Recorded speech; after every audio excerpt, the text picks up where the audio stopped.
Let's get right back into the show. It's the Opie and Anthony Show, the O&A virus spreading across America. Bob Kelly in studio for Jim Norton, who's in San Francisco. And now we got Jeffrey Ross in studio. How you doing, He's going to be at Caroline's this weekend, right? I am, man. Very good. And also, we've been talking about this movie all morning long. We got Eric Steele sitting on the couch, the director of The Bridge. Good morning, Eric. Sounds intense. Huh? The movie sounds very intense. I saw it last night, and it's kind of weird to say, but I loved the movie. I don't know why. Maybe you shouldn't use the word love, but it was fascinating. It was interesting. It was well, it's subject matter that hasn't been really covered that personally. I think people are really scared of suicide, so yeah, show them that, and yikes. Yeah, and it was like, you got personal with these people. You got to know them because you kind of backtracked. Obviously, you can't predict the future and talk to families before this happens. So basically, the film shows people jumping from the Golden Gate Bridge. Yeah. And I would gather you then went and researched who these people were, talked to their families. Yeah, we went to the coroner's office and got information from the coroner, and then just did a lot of private detective work and found people every which way we could. Found people willing to talk, because I'm sure not all the families wanted to talk on film. Yeah, not all of them. In the beginning, most of them really were very, very cooperative, but then I think over time it probably got harder for them. Yeah. The unique thing, though, is how you took it then and did the interviews first. Showed the interviews first on the film. So you make us feel for these people, Eric. Yeah. Then you know who these people are and what their story is. Yeah, when we were at the bridge and we saw this happen, they were strangers to us. Mm-hmm. But when we, obviously when we put the film together, we wanted them to be real people first. And then, you see them die and you really care for them. Makes it a lot more difficult to watch. By the way, bravo for not pussing out. You show them jumping. Absolutely. And then you don't pull the camera away. You try to follow them all the way to the water. I was convinced, okay, they're going to maybe show them start the jump and then cut to, a seagull or something. I don't know. But they didn't puss out in this movie. I think I auditioned for this. It's not a release form? Jeffrey Ross. Jeffrey Ross, everybody. But you were at the bridge for a year, you were saying, right? Yeah, we got there, just before sunrise every day, and we were there till sundown. Rain or shine, it just with 4 cameras all the time. 4 cameras rolling for a year straight. And how many people did you catch jumping? We saw evidence that 23 people had jumped, but we knew one more had jumped at night when we weren't filming, so 24 altogether. Wow. Died. You think people were jumping when it was a foggy day and no one? Yeah, the number could be know? higher. The number could be higher, but you pretty much saw. You pretty much know of when it was good weather. You pretty much know of 24 people that jumped in the year 2004 off the Golden Gate Bridge. Right. Now, how did you get this film by people? How were you able to film the bridge and all that? Yeah, because we heard there was some kind of controversy where people said it was under false pretense that you went to. Yeah. Well, if I had gone and said, "Look, I'm making a movie and waiting to catch people jumping off the bridge," I think they probably would have tried to stop me. But I had to apply for permits from the Park Service, and I gave them every indication of what we would be filming. We were going to be there every day. We had telephoto lenses. We were on the east side of the bridge. Oh, so enough clues were thrown out there, excuse me. And they kept coming and looking through our cameras, and, they knew the kind of footage we were getting. And whenever we saw someone climb up onto the rail, we always called them and said, look, someone's getting ready to jump, go stop them. And so they sort of knew. I think they're pretending like they didn't know, 'cause that's good PR. This was made after 9/11, by the way. Absolutely, When some dumb tourist has a camera and it's pointed at the GWB, they get the SWAT team. They get the SWAT team out. So yeah, they had National Guard, at the bridge the whole first half of the year, and we kept waiting for them to come and say, "What are you guys doing?" But they didn't really care. Yeah. So they were sort of like our pals, the National Guard. Now, about the getting involved in calling for help, you're there doing a documentary of people jumping off the bridge. Right. So there has to be that fine line between, hey, we do want to catch what we came here to film, but we're humans, kind of got to get involved in maybe helping this guy out. What was what did you feel your job was as far as trying to save these people by making the phone calls if you saw them milling around? And I guess after a while you would realize, okay, this guy's going to jump. You'd kind of catch the vibe. No, it was kind of hard to tell. I mean, Even after a year? Yeah, I mean, if you made a profile of what someone was going to look like before they jumped to the death, you'd always be wrong. But, I mean, like the first guy I saw was just some guy in a jogging suit, and he was laughing on his cell phone. And, there he is talking, and then he hangs up his phone and... Probably his ex-wife. Yeah, his boss. You. Probably talking to Verizon. Hey, did most people just boom jump right off? They knew what they were doing. Or did most people hesitate? There's a few. Kind of do It's it. sort of like two groups. I mean, there's some people who just walk right up and they climb over and they go, and then there's other people who climb over and they hang out on that rail for quite a long time. So now those are the people that I'm thinking. We called whenever we saw someone climb up onto the rail. Our first thing that we did was call in for help. I mean, if they didn't stay for very long on the rail, our calls didn't make a difference. But if they were there, we helped to save 6 people's lives. Oh, you did? Yeah. Whose number did you have, and how quickly did the people that you called get to the scene? Yeah, originally we just dialed 911, which was a big mistake, because then they transfer you. They put you on hold. Forget it. Right. Forget about it. Done. Yeah. But then we got the actual number of the bridge district, their little highway patrol office, and we called them directly. And usually they came out pretty quick, but, quick is relative when... Yeah. I mean, once we called and there was some guy sitting on the rail for 4.5 minutes before they got there. Wow. Are there people on the bridge stationed, like their job is to patrol the bridge? Yeah, they ride back and forth on bicycles. All day long, yeah. Yeah, and it's like a few of them, and it's a 2-mile big bridge, yeah. so you're really not, gonna... Yeah, if you're in the wrong place, wrong time. And if you're going to kill yourself, you know about that, so you're just waiting for the guy to ride to the other side and... Another thing, they're pretty smart. I mean, these people, if they really want to avoid being caught, they can. Right. The thing I wanted to ask you about also is the flares. Mm-hmm. I see if somebody jumps shortly after there's a flare thrown in the water, I guess to track the current and stuff. Yeah, Who does this? The current's really tricky under the bridge. So in order to find the body, the only way they can sort of guesstimate where it would be is to throw the flare in. And it's just they're usually like the iron workers or the highway patrolmen throw the flares in. Really? Because they're painting the bridge all the time, to keep it from being rusty. It isn't some type of thing that's just meant for a suicide where they have a flare? Oh, yeah, that's what the flare's for. It's what the flares are for. Yeah. Are they put in, like, in case of suicide break glass cases, or do certain people have them? It's in their back pocket. I'm kind of, I don't know the end. I don't curious think, it's not as to like the who break has the glass these things. I imagine they just carry them around in their little toolboxes. Yeah. Yeah. Hey, what was going through your mind when you saw these people jump? That's got to be just horrific. I mean, to see it on film is horrific, but to be looking through a camera and watching this happen in real time has got to be just unbelievable. Yeah, it's a little bit. I mean, one of the guys in the film that we showed, he was a photographer on the bridge one day, and he was just taking pictures, and all of a sudden he saw this girl climb over, and it took him a minute or two to realize what was actually going on, and he said it was like being a National Geographic photographer and a lion's coming at you and you don't quite know what to do. Do you keep taking pictures or do you jump up and... It's like, wow, this is great. Look, I'm getting a close-up of a lion. And it's a little bit that you feel like it just can't really be happening. Like there's no way that these people are really going to do this. And then, that minute, that second of disbelief, it just gets shattered and you're like, oh my God. Yeah. But it was, I mean, if you watch the footage really carefully, most of the time we don't really... It's not like we have these beautiful, tilts down watching these people jump because it's so shocking that we usually stood up or we were screaming or, trying to call and get help. I mean, it happened so fast that the shots aren't... Oh, the camera work isn't smooth. It's not like watching golf on TV where they follow the ball nicely. Yeah. It's like, oh, my God, you're trying to focus. But that's what I think is... very effective. Yeah, I mean, it's film. sort of like, and we tried to make the film a little bit like what we felt. It's like bearing witness to these things. It's just not easy. Yeah. So you never got used to it. Every time you saw it, it still shocked you like the first time. Yeah, I mean, there are nights when I still wake up thinking about it. So. How much do they hate you in San Francisco? Yeah, I'm not a big fan. Yeah. I mean, they're not a big fan of me. Well, because I think they wanted to keep this secret. Because it turns out, I was doing some research on the internet. It's up to 1,200 plus people that have jumped since 1937. Yeah, some people say 1,200. Some people say it could be 2,000. So, but they just don't want to put up a barrier, and so. Why is that? They don't got the right design, and it's funds, money. Yeah, and really I think it has something to do with they just don't care. I mean, they put up a barrier in between the roadway and the pedestrian walkway, but there's never been a pedestrian killed by a car on the bridge, and they have one of those movable median barriers, that they want to put up on the bridge, but there hasn't really been a head-on collision. on the Golden Gate Bridge. So they're protecting people who aren't really at risk, but the people who seem to be dying there all the time, they don't want to do anything.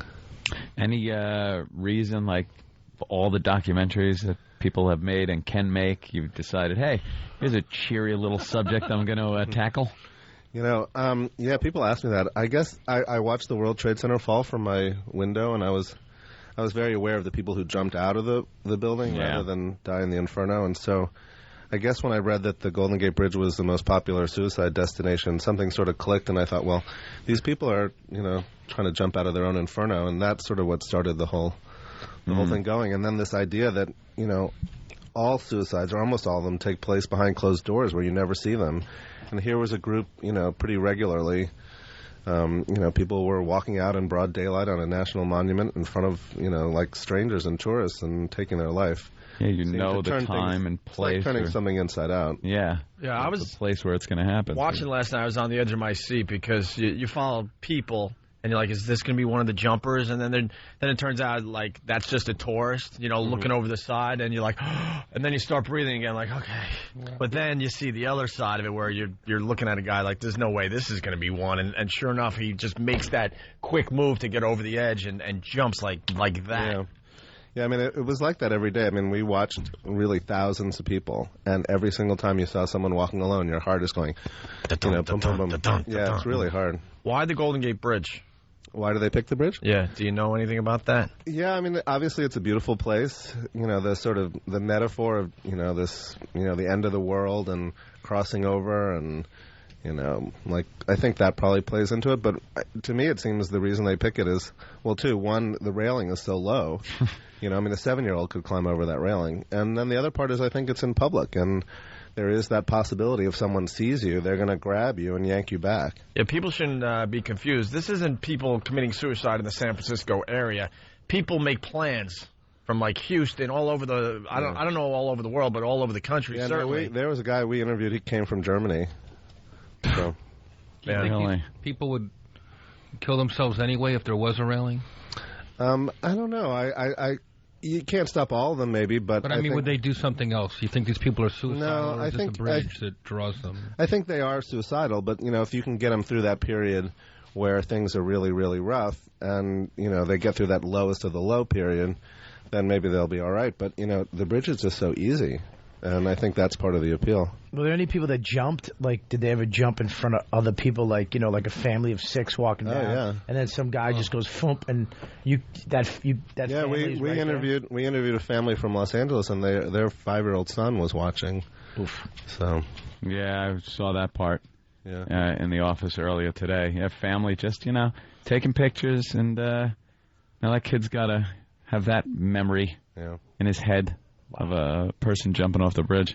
The creepiest thing, and I didn't even pick up on it at first, and I'm saying this just in case people go see the bridge, when you have those long shots at the Golden Gate Bridge, I wasn't thinking anything of it, and then all of a sudden I'm like, was that a splash? And I had to rewind and go, oh, my God. Yeah. And the splash is as big as if a car went over the side of the bridge, just a massive splash. But if you're not looking for it, I'm just assuming it's a setup shot for whatever in the movie. But no, it's another person jumped that obviously you didn't catch with the zoom lens. Right.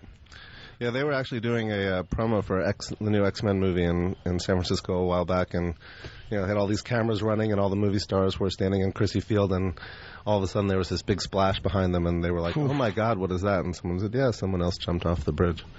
Just happens all the time. Wow. Yeah. Oh. They caught pretty much 24 in a year. How many since 2004? I think it was a little less in 2005, and I don't know what the number is so far in 2006. It's about the same every year, though. That's so it was you and some other guy in a room just doing this? No, we were outside. Outside doing this all We had day? a crew of 10 people, so you sort of rotated shifts, you know. Like a stakeout? Yeah. We had tents and tarps and all these cameras. And Did you go drink after a day of filming? Yeah, we had like pizza night and bowling night and stuff like that for the crew about once. Are you haunted at night? I mean, I guess the most haunting footage isn't even so much the people jumping off. It's when you see someone climb up on the rail and then all of a sudden, you know, like guys are jogging by or riding their bikes by and they turn around and look and they're like, no, I'm not going to stop. Yeah, That part scares me more. That's actually. a little odd. Like, but how many of us would really, like, you know, risk our own lives I don't know. Guy could pull you over with him. Not so much risking your life. You don't have to, grab the person, but you can stop and maybe say something. Or I would like to think I'm that guy, but I don't know. You'd have to stop and say something. You're a do-gooder. Next thing you know, he's stronger than you and pulls you over with him or something. I'm not talking about grabbing him. Just stop it and find something. And say, maybe it's the fear that you're going to talk and they're going to jump, and then you're going to be like, maybe it's what I said, Yeah, but it might be, too, that you hey, dude, don't. And he goes, I'm not stupid. I'm just looking over the edge. I'm a painter, you idiot. Yeah, you relax, ass. All this orange paint. Then you feel like I'm sorry. It's like, trying to help. Yeah, I don't know. I don't think that's it, though, because you just see him kind of glance. Yeah, they just sort of glance at him and go, I don't know, I don't care. There's a guy hanging over the side, and the guy just runs by. Mm-hmm. Yeah, by the way, the ending of the film's great. I won't give it away, although you can figure out what happens. But actually, one guy flies. But now that would be a hell of an ending. And then the other thing, talking to the guy that survived. Yeah, Kevin, he's supposed to call the show today. Yeah, he's great. It was unbelievable. He said in the film, as soon as he jumped, he knew, I want to live.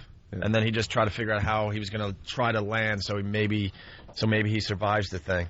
How many feet down is it? Like 25 stories? Yeah, 225 feet from the middle. Oof. And he explains in detail what he was thinking, what happened when he hit the water, everything. Oh, boy. That is high. We could get him on the show after the break. Okay. Why don't we do that? We'll give him a call and see what he's all about. It's Eric Steele, the director of The Bridge. Opens next Friday? Opens on the 27th, yeah. 27th, next Friday. Everywhere or just in little art theaters? New York, San Francisco, L.A., Chicago. Not just art theaters. So San Francisco is saying, okay, you could show this film here?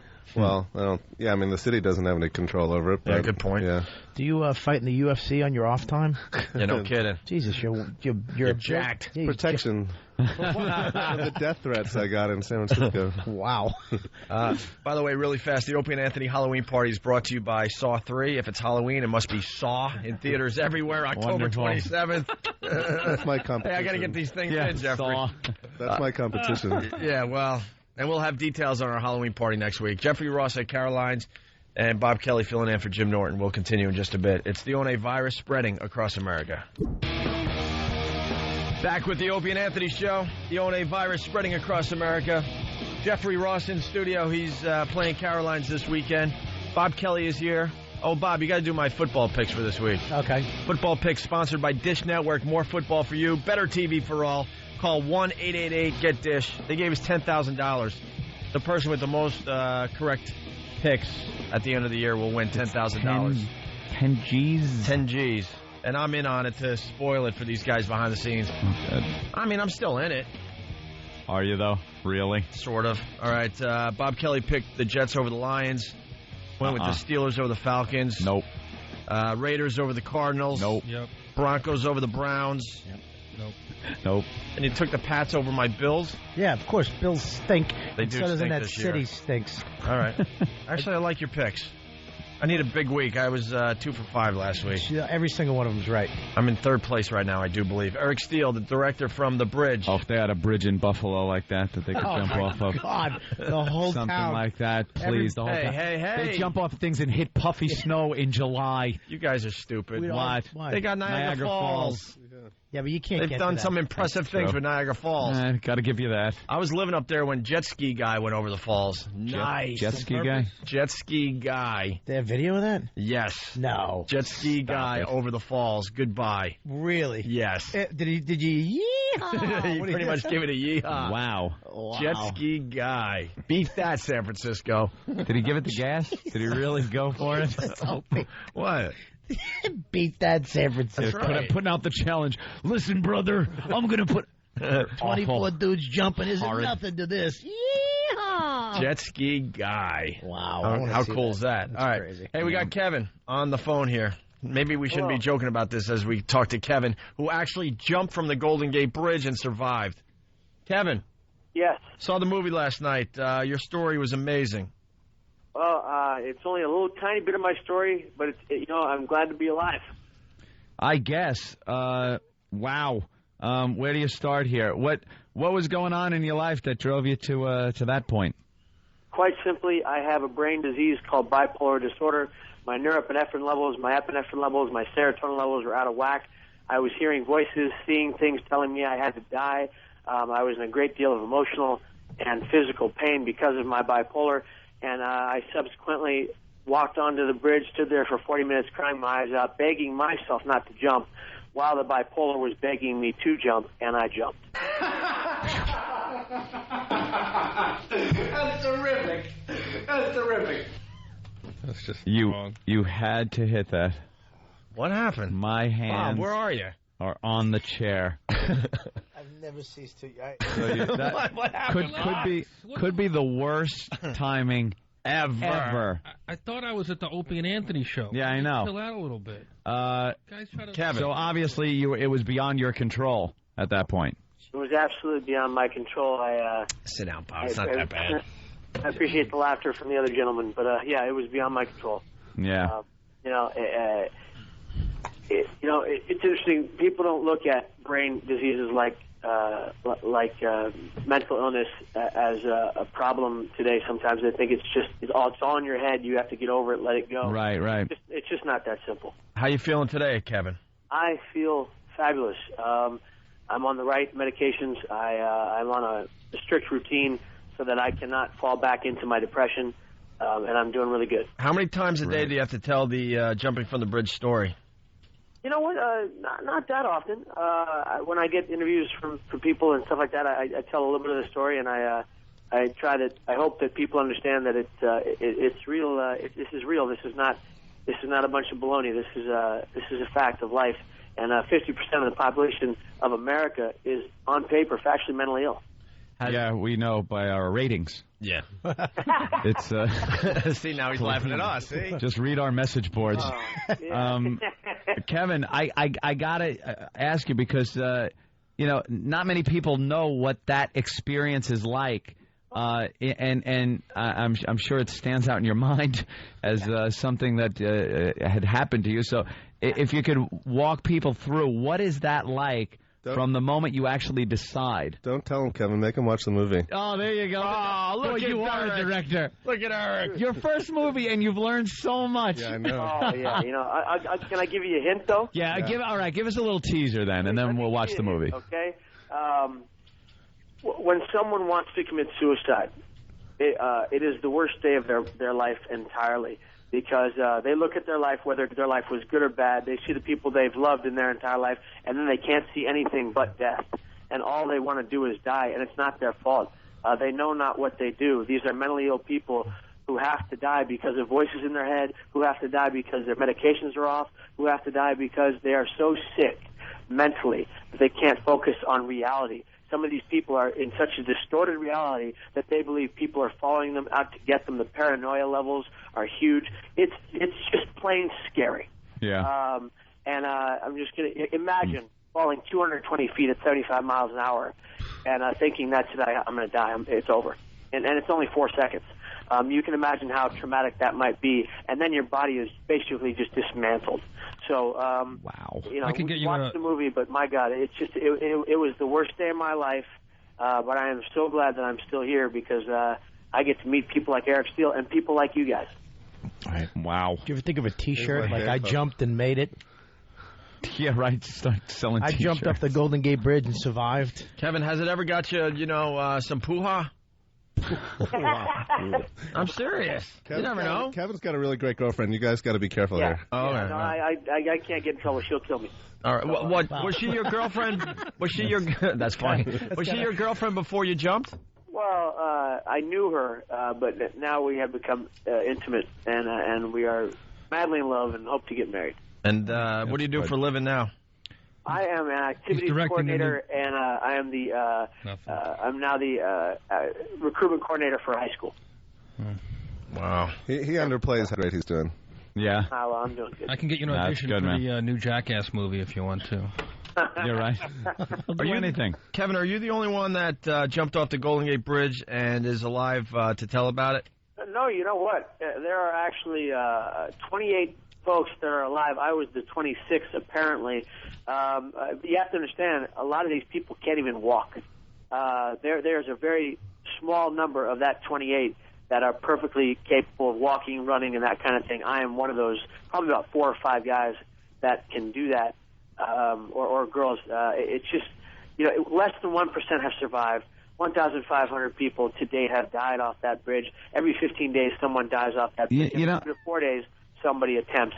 It's disgusting. With all that, are there any signs on the bridge that say, like, if you need help or something, call this? Is there any kind of anti-suicide prevention? They have these little signs, and these little phones, but honestly, people don't. Signs. Yeah, nobody uses them.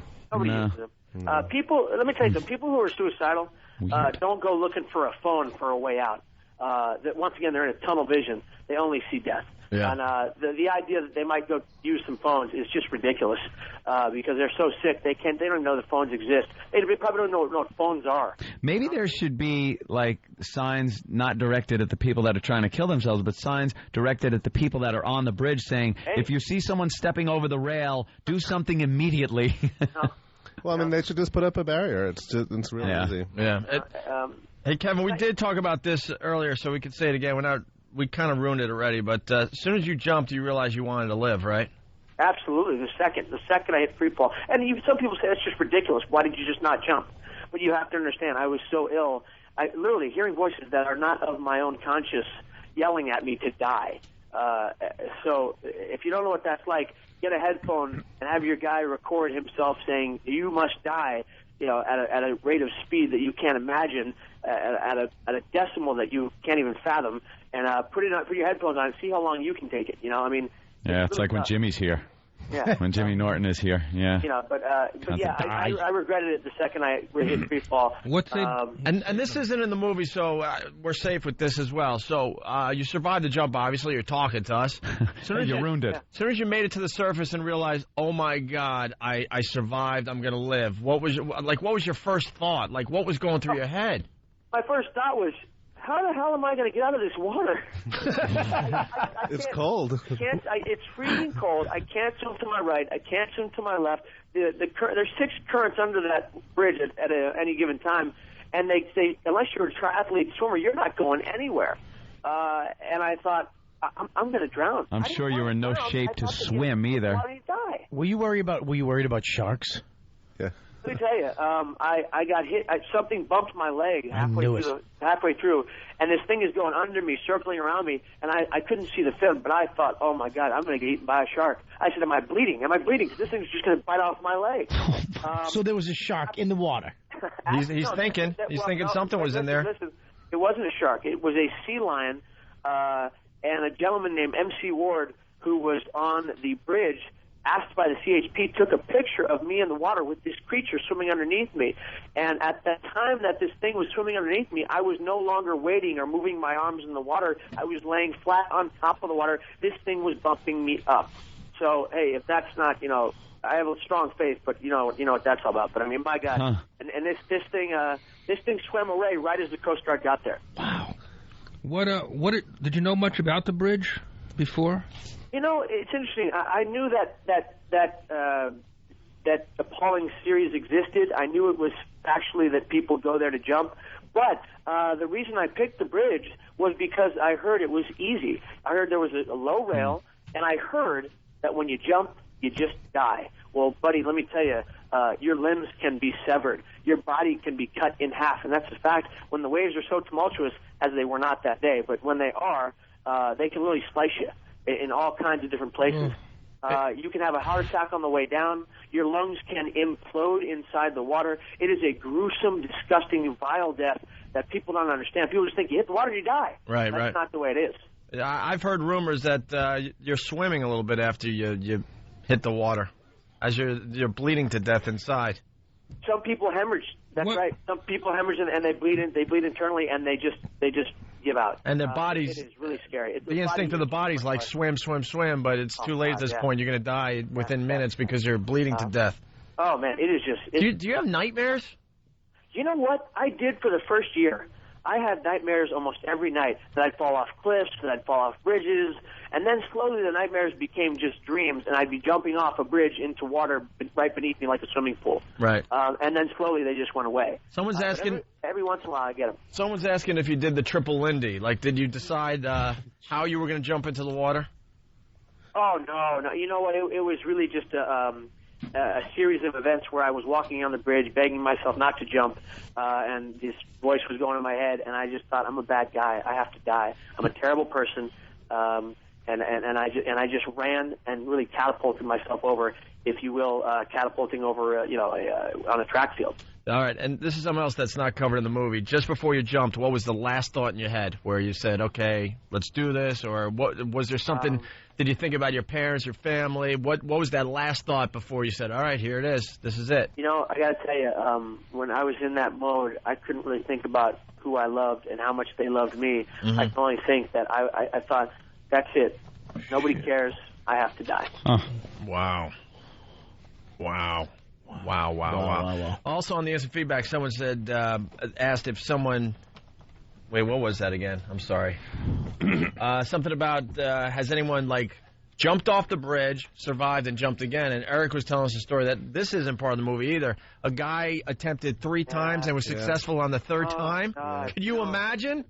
Oh, you know, that guy, I heard about this guy. He was so tormented that every time he got better from his mental illness or his sickness or how he was not feeling good, he would get better for a little while, and then I think he would go off his medication and stuff like that, and eventually he ended up killing himself. But his body was so strong and fit that he would jump, and he would eventually recover physically, and then he would and then he ended up dying. And it was so sad because he had a nice family, and that was just, you know, you got to understand, people say it doesn't hurt anybody.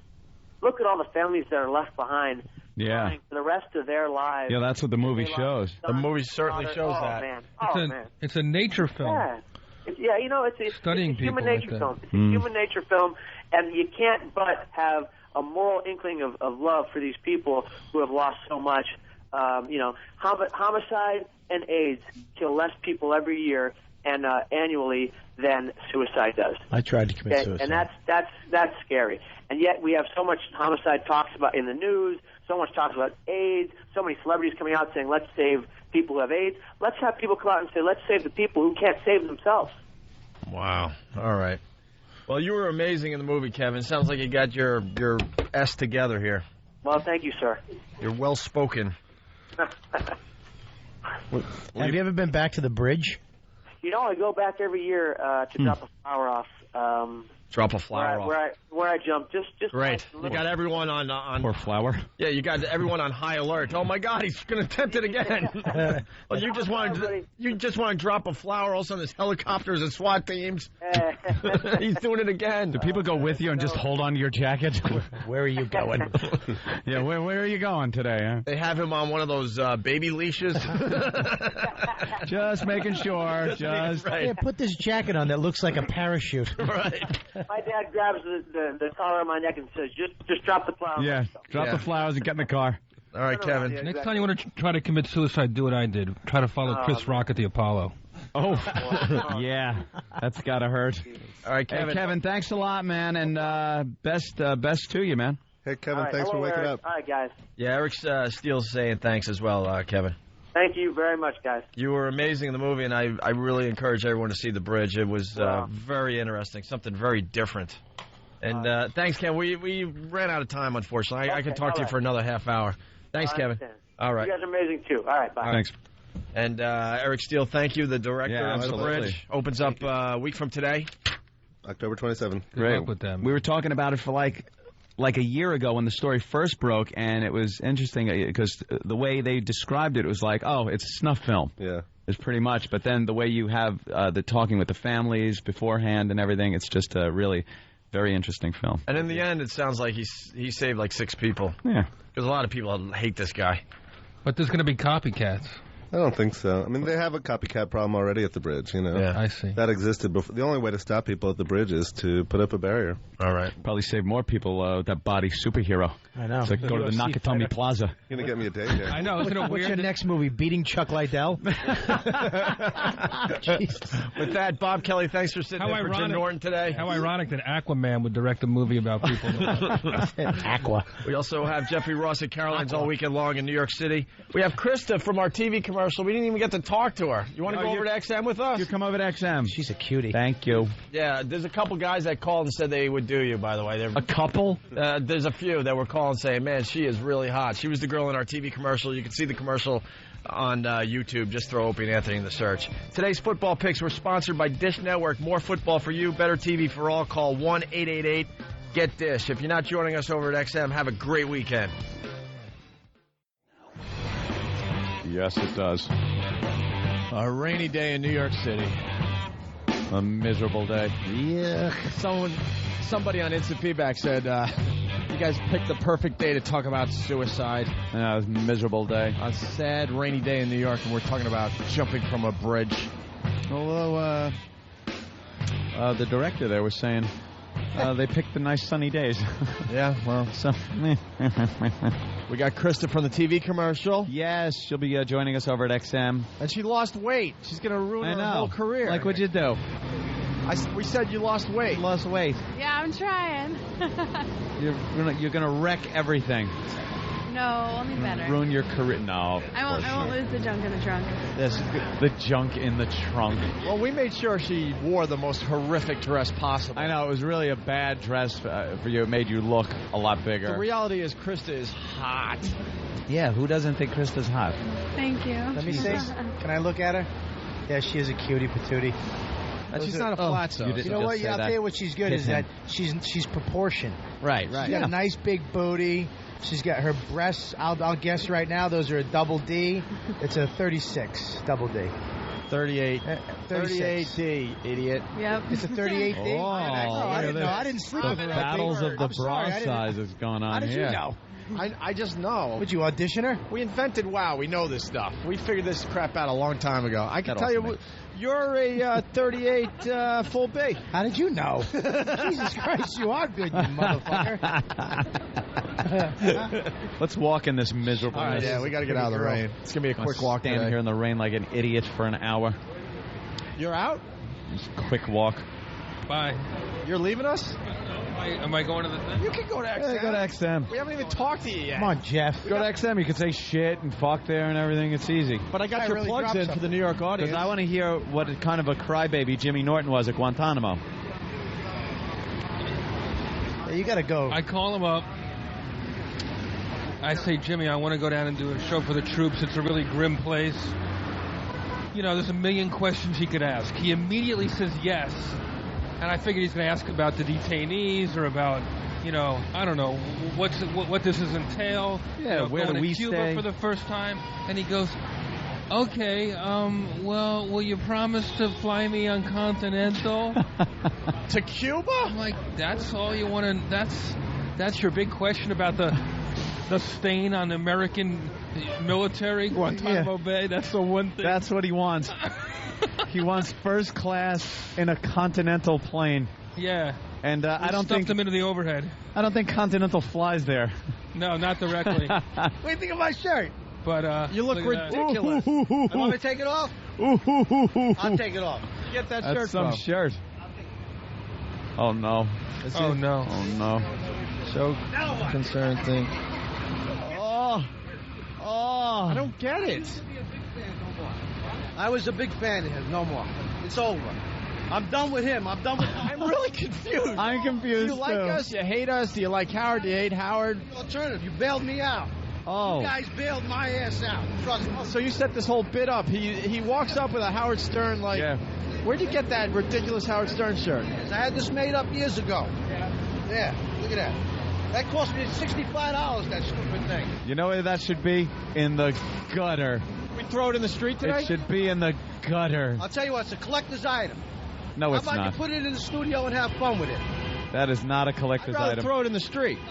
That would be fun. We'll I'll give you $20 to Let throw the it in the cars street. run it over. What? I'll give you $20 to ditch it and throw it under a cab. I got to get a better bid than that. $20. It cost me $65. It's used. $65. Look, we'll throw this on YouTube. We're filming. You show the shirt, throw it in the rainy street, and we walk on. And I'll be on. How much? Wait. 40. Give me my $65 back. Forget it. It's depreciation. How long have you had it? I've had this. I've had this about 12 years now. It smells it. You ever seen one? Like It was that? probably No, worth because it something stinks. 12 years ago. Hey, Howard, get this. Yeah, how many times have you jerked off on that face? Well, I switched over. You didn't have a towel? Dry. Where's the 6'5" big man? Oh, Kenny? Kenny. He's incognito. The last time He's probably looking for it. He's probably looking for an in to stab one of us. Oh, Great Santini. It was like he's like Secret Service. He went like this. that's Kenny. What the hell's wrong with you? He's a good guy. Anyway, All right, what do you want to do with the shirt? I'll put it right there.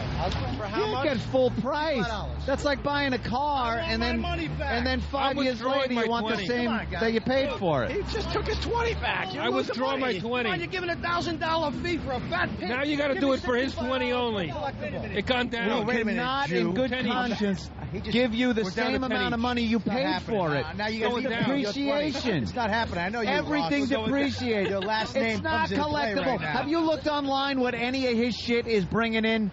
He just Nothing. took his 20 back because he saw me. Put it on 20 eBay. up Go there. ahead. See what you get for it.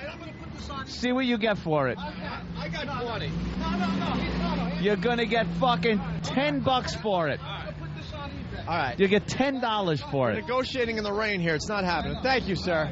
What's going on? Nice meeting you on the walk today. Good luck on eBay. I didn't know what that guy was about. He was wearing this huge That guy is a old lunatic. Howard Stern shirt. I thought he was a fan. I'm I like, thought all right, our whatever, fans talk. were crazy.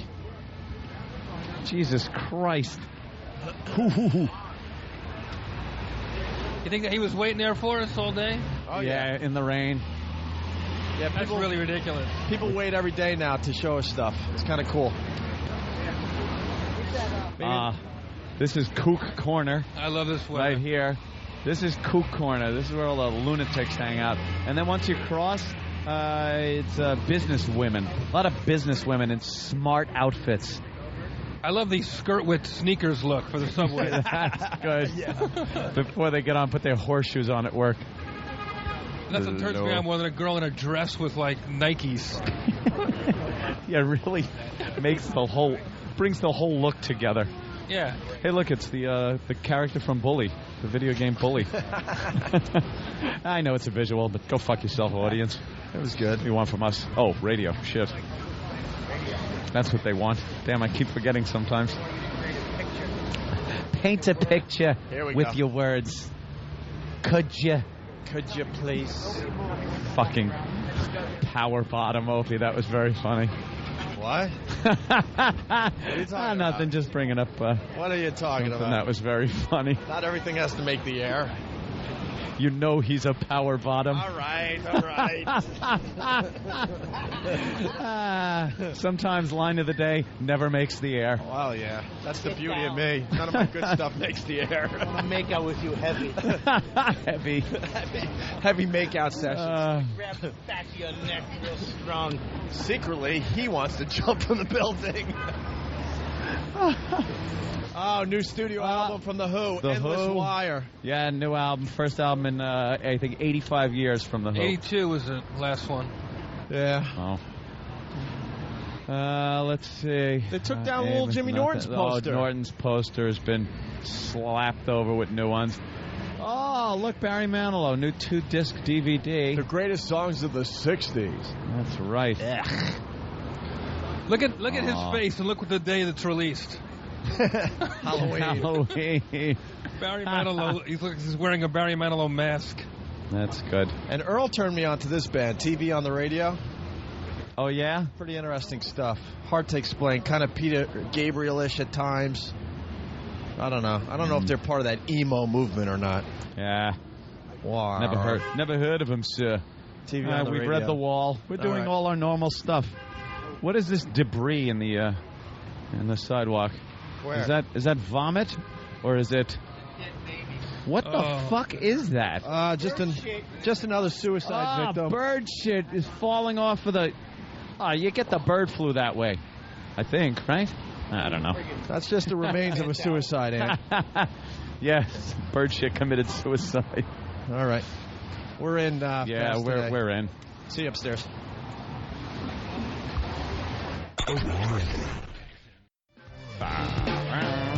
Greetings, Opie and Anthony, show on XM Radio. Part 2 of our Friday show today. Opie and Anthony. I'm just putting new words. Just putting new words. Oh, Bob has discovered the soup. It's soup time. Oh, the XM listeners love soup time because all we do is talk about the soup and eat it on the air, and the message boards are chock full of people that just love when we eat soup on the air. You want a little soup? It's good stuff. It's from the Soup Man. What kind of soup is it? It's that looks like some type of clam chowder maybe or something like that. Thanks for breakfast, Bobby, by the way. Oh, it's good stuff. What'd you have? Bowls and bread and all kinds of stuff. Enjoy. That's some type of chowder. Yeah, some chowder. That could be some chicken chili or turkey chili. Good stuff. Spicy. How often does he do this? He sends us plenty of it. Every day. We're new soup. We're every like day. Some kind of official spokespeople for it. Yeah. This just sounds like gumbo right here. It is good stuff. Oh, I need And then the bread. There you go, Bubby. Let's go right to the phone. You got a spoon? Thomas, Colorado. What's up? Hey, morning, boys. Good morning, Thomas. You know, I'm calling because you almost lost me on that the laugh track with that interview, but when you stayed straight, I appreciate it. And I want to say thanks for being kind to that guy. Well, you know something? For a second, old school Opie, 1998 Opie, came to the surface. What happened? He was trying to. Yeah, I know what you guys are like, but I appreciate it for that one time. I love you. Gotta go. That angered a few people on instant feedback. And I say, go screw. No shit. Go screw. It angered people. Of course it did. They try to bring my mom into it. Whatever, dude. Whatever. Why would they bring, like, what? Whatever. Who the, what the? Because I have admitted on the show that my mom has problems, so they were hoping my mom would do some things. Whatever, dude. Hey, who turned you on to that movie? How'd you know about it? I don't know. We heard about it a year ago. A lot of controversy. And like then, a year ago. And then for no reason at all, it got brought up yesterday. Or a couple days ago. A couple of days ago, whenever it was. Just in conversation. And then it turned out the movie's opening Friday. It was the weirdest thing. Just kind of came out of nowhere that we talked about it. By the way, Jeffrey Ross, worst timing ever. For what? Ever. For what? You have no idea what you did. What do you mean? And it's okay. I'm not beating you up. Because I cursed? Remember when I said to the guy, what was your last thought? What was the last thing you said before you jumped? And he went into this whole thing. The listeners on regular radio, the XMers heard what was the last thing, they heard me say, what was the last thing that went through your head or your last thought before you jumped? And then it went right to me going, wow. Oh, shit. Because you were kidding? Because Jeffrey Ross was taken by what the guy said about family and not caring about the family or any of that crap. You went, shit. Yeah. Like it was a real moment by you. You just Dude, went, I was not on the radio. I was in that guy's head. I had my eyes closed. Yeah, you were in. I was scared for him. Yeah, and you just like it was. That's what. I'm really sorry. It's amateur hour for me. No, not at all. No. But I have to. But I was really moved. I have to bring it up because people are like, dude, that didn't go over regular radio because Jeffrey was so caught up in what the guy said. He just went. He went, shit. Hey, let me tell you something. That's why you fucking need XM. That's right. So you hear it. Oh man, that was heavy. But I had to say it because a lot of instant feedback came in from like Philly, especially going, dude, all we heard was you asked a question, then wow. Tell him what he said. What did he say? Basically, he didn't think about family or love or any of that stuff. He was out of his mind, he said. Yeah. He said he was walking up and down, talking himself into not jumping, and then he jumped. There was two guys in his head. That's bipolar, you know. That's two guys in his head just saying, jump. We just walked by Jekyll and Hyde, and I thought about him. You know, he's a tortured soul. He's torn. Yeah. Hey, we gotta go to Mike. This could be the dumbest person of the day. Mike, what's up? Mike. Hey, good morning, boys. Good morning. It says on the phone line, drowning isn't that bad. I've done it. Well, So are you calling from heaven or hell? No. I survived. I was one of the lucky ones. I dove into a pool this summer in the deep end, not the shallow. Pushed off the bottom, turned my head so I didn't knock off a girl that was on a raft who couldn't swim in the deep end, slammed my head on the side of the pool. Oh. Now, I broke my neck in 6 places, the same break that Christopher Reeves had, and completely paralyzed me. I was conscious the whole time underwater, and I'm like, all right, what do I do? I couldn't do anything. So wait, you're paralyzed? I was paralyzed underwater. Was or Almost still is? Position. Are you still paralyzed?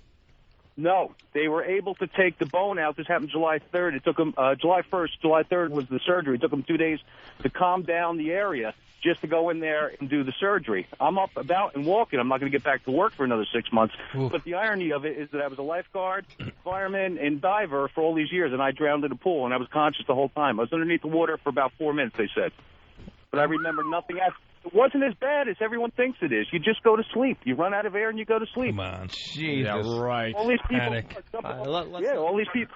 Let's not believe Mike, because I can't imagine. I mean, I know you did it, but come on. Yeah, but you were paralyzed, guy. You were paralyzed. You couldn't flail or flip out or lose your mind. You couldn't do anything. Oh, good point, Bob. You're lying there, and it was relaxing because you couldn't feel anything from your neck down. I mean, if I had all my... Yeah, but I was still conscious. Go ahead. I knew what was happening. I was still conscious. I knew exactly what was happening. Yeah, but the thing you could do, the only thing you could do is blink your eyes real fast. Hope that gives you enough lift. Yeah, it's not Hope like you got long eyelashes. If you're drowning and you're not paralyzed, you're going to flip out and struggle, and it's going to be your body's going to just go crazy. Yeah, but once they hit the water at that speed and they break bones and stuff, how much can you actually move half the time? You can't. Right. So you're kind of paralyzed to that extent that you're not going to be able to move anything. So, like I said, it wasn't that bad. This guy felt out of it. This guy felt a seal bumping his feet. Did you go unconscious? Nonsense, by the way. Well, you don't think that happened? No, I was conscious when I drowned. No, but wait. You were conscious when you drowned. You inhaled water. No. See, that's okay. wrong there, because when you drown, there's a flap on the back of your throat that cuts off your esophagus. So the epiglottis, sir. I know what it's called. I thought it was the doodle. but the doodle? But I'm just saying, if you run out of breath, you're going to inhale. If your body feels it has to inhale, your diaphragm is automatically going to suck in whatever the fuck is around you, especially if you're unconscious. But you said you were conscious. Did you pass out? Yes, you finally pass out because you have no air. And then how long after you passed out did someone pull you out of there? I was underneath the water for about 4 minutes. And for 4 minutes you didn't breathe in? You were unconscious for 4 minutes? Correct. And you didn't breathe any water in? I was under the water for 4 minutes. Wow. And when they turned me over, they said my eyes were rolled in the back of my head. It looked like I had rigor mortis because my hands were all curled up and everything else. And after, they said about 30 seconds, once they brought my head above the surface, I started breathing on my own again. Wow. So apparently my heart never stopped, but I didn't get no oxygen. All right. Ah. Well, thanks for the story, Mike. I almost drowned once. I went down on Rosie O'Donnell. That could do it. Hey, by the way, Bob Kelly, everyone's pointing out that you said drowning. Drowning? Look, dude, I drowning once. No. Nobody even Bobby Kelly said it right there. He said, I tried to kill myself once, and nobody said anything. Oh, I know. No one said a word. Yeah, we're getting so there. Like Bob went, I tried to kill myself, and no one cared. Yeah, so no one said a word. People were disappointed that you weren't successful. Yeah. It was just a whole vibe. Yeah. That's funny, though, the guy that they heard it, but you guys were like, so anyways, when you survived. I tried to kill myself yesterday. I tried to kill myself. It's not about you, Bob. Were you hoping for a bigger reaction? Definitely he was. Were you hoping for some concern in our eyes? Well, look, I was hoping for you. Wait a minute. Wait, Bob did what? Dude, I tried to kill myself. Dude, there was a time. I honestly was a little hurt. You're trying to share a moment with us in the elevator, and I think my next sentence was, is it raining out, guys? Because I don't want to get wet. No, here's what happened. It was on the air. He actually said, I tried to kill myself over there. He did it in the elevator. And then in the elevator, he told the story. Now, when you compare what he said, Bob's story of trying to kill himself, to a guy throwing himself off the fucking Golden Gate Bridge, his shattered body trying to get out of the water, I wanted to hit you. I wanted to hit you. Why don't you tell your compelling suicide Tell that story? compelling story It's kind of sad. of life and death, Bobby. I'm depressed. Oh, yeah. Something happened with your moped or something? Yeah, I don't want to hear even the emotional problems of what brought you to this. Well, I just got, I'd been sober for like a year. Yeah. Working hard at a styrofoam factory. And I thought you said you were 16. Yeah, I worked at a styrofoam factory when I was 16. Jesus Christ. Wow. And I bought this moped, and it was like my thing. All you hear all day is just that squeaky styrofoam rubbing sound. Yeah. Is it awful? I made styrofoam balls. You did. You make one half, you make the other half, and you glue them together. For what? For Christmas. For Christmas ornaments? How do you think the friggin' ornaments? Yeah, I made the ornaments. Styrofoam in there? Yeah, styrofoam. Yeah. Well, the Catholics. Right. But I bought a moped. So you saved up all your styrofoam factory money? Yeah, I was very excited. I always wanted a moped, and I finally bought one, and a motorbicane, one of the first ones with the pedals. You could actually pedal it, too. Pedal it. That's how you started it, right? Right. And then first day out, drove it. I was excited. Was taking it to, I think, an AA meeting. Jesus. And it broke. It broke. I left it at a gas station, and then they left it out, and it fell on the ground, and it snapped the block right in half. And they told me there's nothing I could do about it. Where'd you buy this piece of shit from? From dude somewhere in Framingham. Someone who actually... And nobody would help me. You go home, you figure your parents would be like, don't worry, we'll get you a new one. They told me that's life. And I just went upstairs. That's life. Good I pushed advice. the bureau in front of the door. Wow. And then I opened the window, and I put one leg out. And he jumped off the bureau. And I sat there. So you sat at the edge of your window contemplating. No, not the edge, Jumping. Anthony. I was out the window. I had one leg out. So one leg's out. My parents were on the other side trying to push the bureau. Like, what are you doing? And what are you doing? You're hanging out the window, and then you finally decide to jump. Well, I was crying for a little bit. You're crying. You know, because I was like, I just wanted a moped. And that's all you wanted. Trying to be sober. I'm trying to do the right thing finally, and I get the moped, and then God, there is, God Stupid sucks. God screwed me. God, you're not there. God didn't give you a fucking brain tumor. I kept saying as he much fucking broke your moped, you selfish little cock. And then I was saying as much as I could. So my parents were taking a long time to push that bureau through the door. Yeah. I was like, hurry up. I can only bitch and cry a little longer. I'm going to have to jump, you losers. I'm going to have to make a point here. I'm going to have to do this. You were testing. Come on, man, they really don't love me. No, they weren't even trying to push the door. They were just knocking on it. They were in a phone book trying to find a moving company to move the bureau for them. Euro for them. I thought there was a donkey in front of them. They were like, at least the moped's okay. Yeah, hoping it's going to be like a Brady Bunch episode where they wheel in a brand new moped with a bow on it for you. When did you realize, like, holy shit, they're taking their time here? Well, because I stopped crying at that point. Like, I couldn't keep the emotion going. So, you get finish the story. You jumped and you landed on Dane Cook, and that's how you met. Pretty good. Hey, who's this guy? So you jumped? You finally now jumped. No, I didn't jump. You didn't jump. You don't even have a story. Well, they came in and saved me. They came in and at the last second, they pushed the bureau open, and they ran in. They saved you from a sprained ankle. That's great. Yeah, because why don't you tell everybody how high up the window was? It was pretty. It was a two family. Wait, you was a little kid. Two-story house. Two stories in the You know elevator. what? I'm sure these guys on the bridge exaggerate too a little bit. Kids jump out their windows to go out at night from the second story. How do you exaggerate the Golden Gate Bridge? I was exaggerating that, dummy. Yeah, that really sounds just like jumping off the Golden Gate Bridge. 2 stories with fluffy hedges below. Wow, Finish the story. You jumped and you bounced. Actually, there was... You're suffering from some deep depression. Well, they came in. My mother grabbed me at the last second. I was just about to do it. Yeah. Yeah. And they're suffering from deep depression. You're suffering from deep dish pizza. Actually, I was in shape back then. You look good now, I think. Shut your face. You do. Second story. That's got to be at least 10 feet. That's pretty good. Yeah, it was like, honest to God, second story on one of those houses. It was a colonial. What houses? It was a colonial out in the suburbs. Well, now we're with you, Bob. A colonial, wow. Oh, you guys thought it was one of those ranches. Yeah, now I feel bad for this you. was like Get that director on the phone. He's going to make a new movie called Moped. Yeah, he's going to... about what do you have to say? What do you have to say to a 15-year-old? It's called Power Bottom. He fucks people in the ass so they don't commit suicide. You want to jump? Come here. You want to jump now? No. John in Utah. Yeah, I just wanted to dedicate the day to the evilness that is the board up Opie. Oh, thank you, sir. Oh, You are amazing. Thank you, sir. What the hell? Bob Kelly actually stood up when I hit the laugh track there. You, I knew you were actually ready did to the narrow leave. laugh. You stood I up. stood up for you. You punched out. Yeah, that What? was a little What, much. Bobby? So what? Because it came out of nowhere, dude. I was really like, you were really drawing me in with your questions. I so didn't expect that. Yeah, it just came out of fucking nowhere with you. No human which you being. usually does. Because I was the one that wanted to pull him in closer. Oh, you really did. You got all of us in there like, wow, this is very interesting. And then, wow. Yeah, Just awfulness. it was kind of out of character. All right, let's say hi to Tom in Jersey. Tom. Hey, Tom. Hey, how's it going, guys? Hey. I just want to congratulate you on a very compelling interview. Yeah. The last track, beautiful touch. Yeah. Also, Opie. Yeah. Opie. Yeah. Yeah. Yeah. See. Kind of saw that. Saw that. Bobby, So what words of coming. wisdom can you impart on a 15 or 16-year-old who might be sad and depressed and might be contemplating killing himself? It might- You want to do? Get a moped.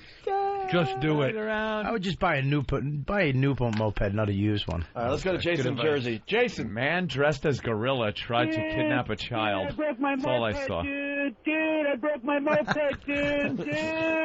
Hold my hand, dude. Hold my handlebar. Dude. Hold my handlebar. You killed at the virus, man. Yeah. Not you. Nice. Nice.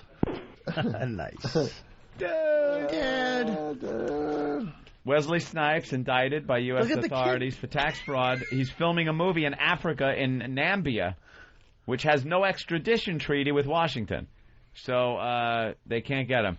Expect that movie to film for about 20 years. What's the statute of limitations He's pulling on up tax Pirates fraud? of the Caribbean on that. Shooting 301. 3 at 1. Holy shit. It's the 100-Year War filmed in real time. That's when he's filming his new movie. How about the gorilla that kidnapped the kid? Yeah, they just showed that. Turns out Mike Tyson had visitation rights for the weekend. That's what it just said. It said gorilla attempted kidnapping, and they had a surveillance video of a gorilla, guy in a gorilla suit, chasing or carrying a child out. But then they showed the suspect out of the gorilla suit, and I'll just ring my bell. You guys make up your own joke. But he wasn't out of the suit, Anthony. Okay.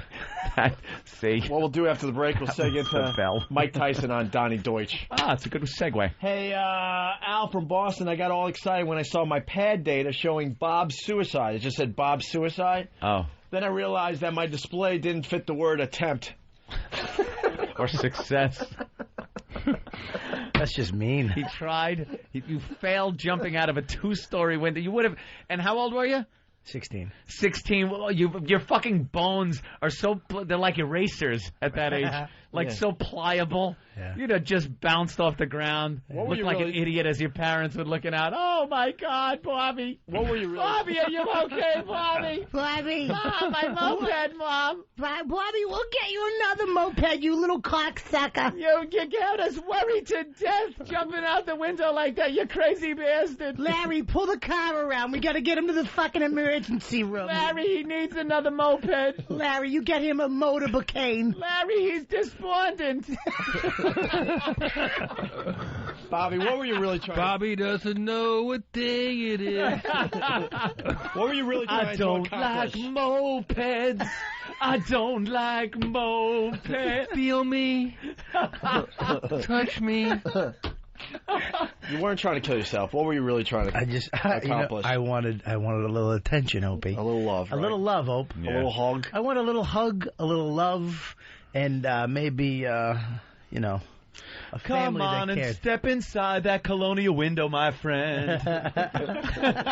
I'm glad you lived. I'm glad you lived. I'm glad I lived, too. I'm glad. Thank you, Jeff. Yeah. New York would be deprived of the 83rd funniest comic in town. That's right. That's right. All right. I like how he's specific, too. Yeah. Fucking 83rd. He I had to do some quick math in my He head. didn't say 100. He actually meant what he said. There is a fucking list. Round numbers ain't funny. There really is a list. This fucking bearded Jew really got me. It's for a movie role. You cocksucker. All right, we're going to break. Jeffrey Ross at Caroline's this weekend. Bob? Orgasm going well? Yeah, we're going to be in Pittsburgh next 2 weeks. We're going to be in Pittsburgh, Tourgasm.com. Yes, we should have promoted over there. I know. By the way, can I give my, in honor of the month of October, my customer satisfaction guarantee? Anybody who sits in the front row, I'll tear them a new ass or they get their money back. Wow. Wow, look at that. Really? That sounds... First time I'm laying that out there. like, I wouldn't want to do that. I get a lot of bozos in the front because of that. It makes it a lot more fun for People me. that like sitting in the front, they go to their chick. It's like, yeah, you watch. He's going to fucking goof on us. I'm going to get this motherfucker. Watch, I got my new leopard skin shoes on. I'm going to wear them on purpose. I'm going to fucking set him up. Didn't somebody come at you with a knife once? Yes. That's a fucked up story. Jesus. Came at him with a knife. College on Long Island. Yeah. Right, yeah. Some lady just came after me. You're so funny, too. A lady? Yeah, a lady. Was it a lady? Yeah, I think so. Yeah. Oh, wait, maybe it wasn't. It was a guy. It had to be a guy. It was a guy. It was a guy. It was a guy. Carry a knife. What am I thinking? It was a guy. Nail file. It was a long time ago. She tried to emery board my throat. I also, yeah, there was also a guy with a gun once. I opened for Red Johnny and Around guy back in the day. I had a guy with a sword at the cellar. I swear to God. What are you guys doing? He walked in with like, I think his spine was messed up and he was limping. And it was like, hey, limpy, messed up spine guy. I said, look at this guy. And he just went, you motherfucker, I'll kill you. Just snapped. Wow. And the whole crowd went, whoa. And I was like, fuck it. The guy just left. I was like, so as he's walking, he went to the bathroom. As he's walking, I'm doing my act. In the middle of it, he walks by, and I see him, and I just hear the guy next to me. He goes, he's got a sword. And he pulled out like a 3-foot sword. D'Artagnan get a sword? In his cane. Oh, one of those. Yeah, he had a sword. He pulled it up, and he held it close to his chest, and he looked at me. He goes, you motherfucker. And I was like, I was in the middle of my joke, and I was like, ugh, I'm going to fucking get stabbed by this ass. So, how about those peanuts on the airplanes? What made it worse is the people next to me, they saw it. They go, he's got a sword. So, like, when I saw it, I was like, maybe it's not real. But then I heard somebody say sword. I was like, fuck, I'm dead. And you're just trying to do your piss joke. Yeah, I've heard just trying to do a dumb joke. Yeah, right. I've heard Spina Bifida walks in with an attitude. I've heard don't quit your day job. I've heard, get off the stage. I've never heard touche. Yeah, touche. On guard. He slapped me in the face with a glove. Duel. All right. We got robot weather on the way. Oh, thank God. They actually did it on the news. We're not doing a bit today. Mike Tyson on Donnie Deutsch when we get back. And other things. What? And Krista from our TV we got to bring her in. Yes. Yeah, she's just waving. She's a cutie, man. She's beautiful, right? I like big girls. Yeah? I really do have a fetish for big women. Always have. Well, hopefully they like big guys. Yeah, well. Oh. That's probably why I have it.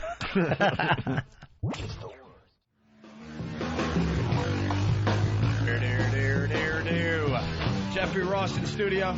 Yo. His movie's out on DVD, right, Jeff? Patriot Act. Patriot Act. I saw that. Very nice film. Thank you, buddy. It's on the USO website. You can check it out.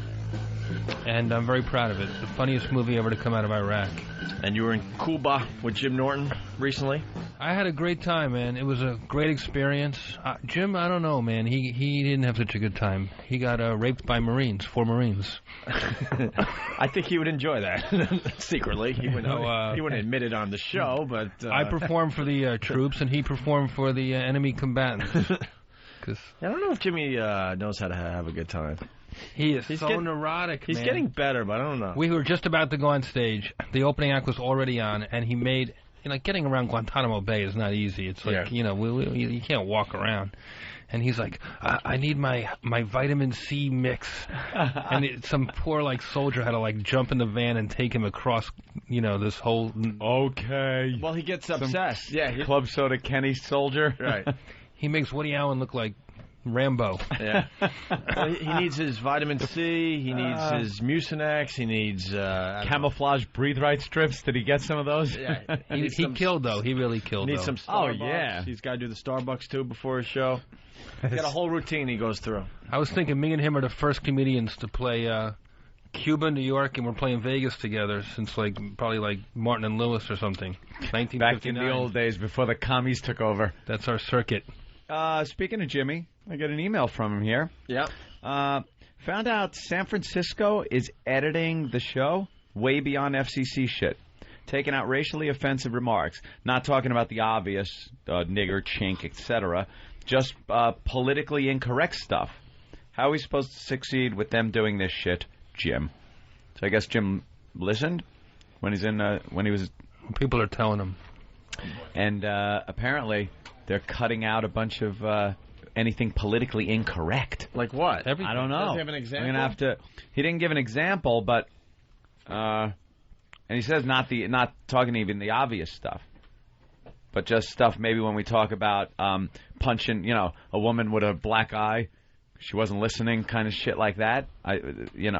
Maybe what's that's amazing is somebody has that job. So somebody has to listen all day. So they have to at some point like the show, right? I mean, it'd be the worst job ever to take if you don't like the show. Then you have to decide what's too that's funny. Politically incorrect. Call the PD right now, funny. Steve. Yeah, I'm doing it. I heard the ratings in San Francisco. We got some nice bumps in San Francisco too. But we got to get to the bottom of that. Yeah, I'd Al like Dukes to know about does that. the job for everybody. Yeah, Al Dukes takes care of it. Whatever he filters out, The other it makes people the should show not completely be FCC dumping compliant. whatsoever. Right. You shouldn't dump for political correctness. All right. Well, we'll see what happens there. Yeah. Hey, we got Tyson audio. We love Tyson audio. He was on Donnie Deutsch. Look at this. Al-Sadr took over another city in Iraq. Boy, that's great. Let's stay the course. What the fuck, a golf course? What the hell is he talking about? Stay the course. Our president takes more vacations than a retired travel agent. Stay the course. Yeah.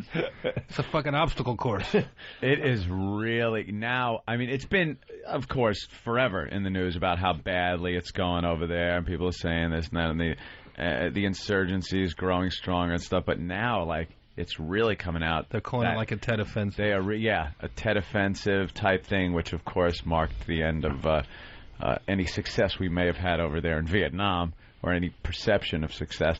And now, I saw a video the other day. You see that sniper video? Came out? They're fucking insurgents with the videotaping their own snipers taking out soldiers. Oof. Bush is obsessed. That's hard the to other watch. day, he's like, we're going to bring democracy to the Iraqi people, even if we have to kill all the Iraqi people. Every single one of them. If we got to kill them all, they will be. I look at him the way, like, Yankee fans, he's like the commander-in-chief. I'm a big military supporter, so you respect him as the commander-in-chief. Yeah. I think of him as the way Yankee fans think about George Steinbrenner, Right. The owner might be a schmuck, but you still have to root for the team. You root for the players and the coach. That's who's making them. That's who's making the decisions. Then when you step up to the owner, he's not out there on the field. Yeah. He's not really understanding the game. Nobody out there has a George Steinbrenner shirt on. No, there's not one jersey with Steinbrenner on the back. That would be good, though. Wow, they'd probably sell some asshole. Yeah, fuck. That would be what hilarious. What are you gonna do about it? Hey, we should get Kristen here. She's been waiting all Yeah, morning. bring her in. Kristen, come in and say hi. She's the girl that was in our Somebody help her TV off commercial. the couch. He said help her off the couch. That's not nice, Jeffrey Ross. Oh, come on. She's lost weight. Where? I said she's going to ruin everything. Let's see. Little bit on the butt, but mostly in the upper area. You lost weight in your boobs? No. Don't do that. She's lost weight in, like, her upper area. Did you guys cast her, or did they just cast her? Dude, it was really, really awkward. You know how we are as people. Yeah. Horrible. And even we were just like, this is really, really awkward. We were in a big conference room with a bunch of executives. Right. And, they cast her. We had to look at videotapes. Yeah, first we looked at videotape. Of them eating ham? Of girls.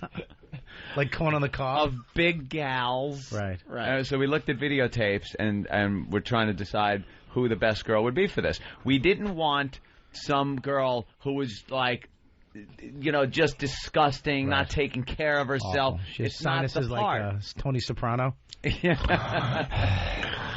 What are you talking about? We needed like a very attractive girl, but big. Right. That's what we needed. It's not that big. She was well, bigger. that's that was goes the other to show, thing too. That goes to tell you though how taken by her looks we were. Right. That we could have gone with a bigger girl, but the part called for a girl that wasn't a mess. Well, we just watched a video, right, of that guy licking your asshole? No? Oh, my God, I'm wow. No. What are you going to do? I'm gonna pop the window back up. Oh, what are you gonna do? What's Stop looking at her breast. I'm not looking at her breast. We saw you. We all saw you. We looked at video and then chose a few girls. She's into S&M. Is she? Are you? Do you have a boyfriend? I do. You do? I do. Is he a big boy too? Is he roomy in the hips?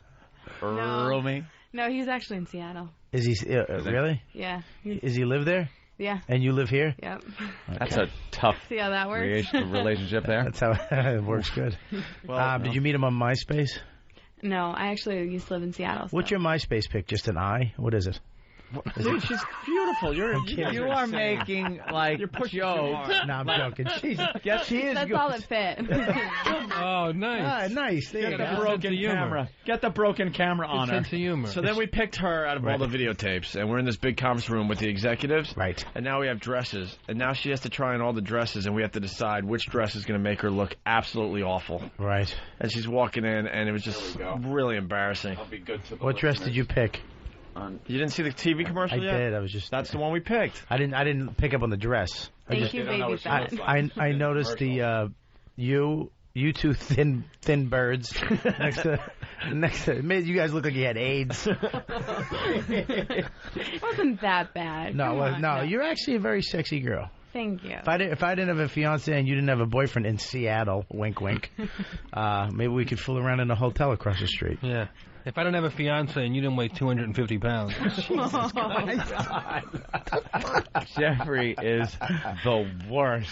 He's really a little meaner since he's come back from Guantanamo. No kidding. I'm just smack some detainees around. I've been tortured. What the hell happened to you? You grew a beard.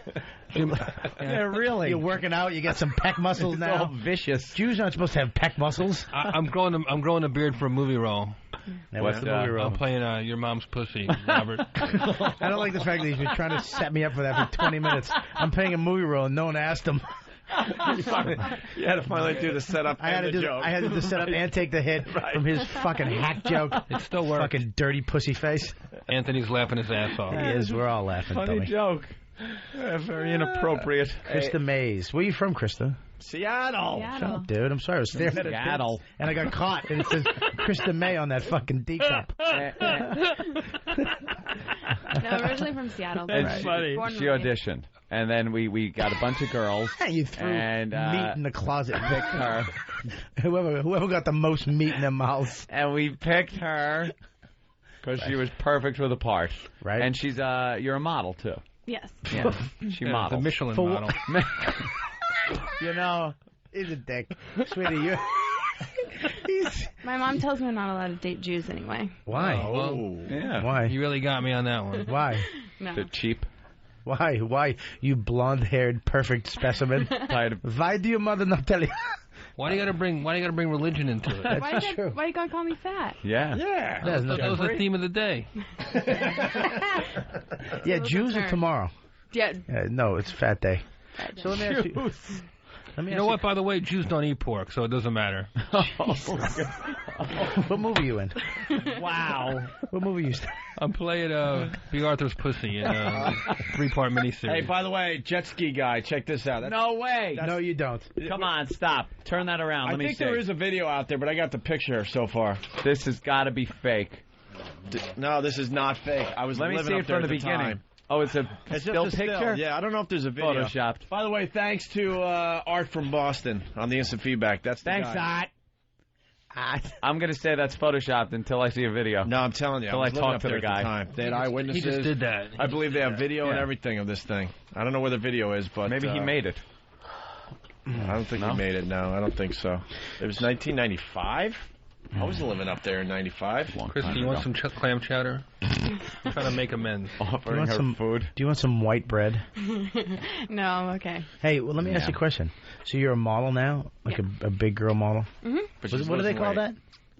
Plus size or full Plus figured? size, full figured. Full figured. I dated a full figured girl for a night.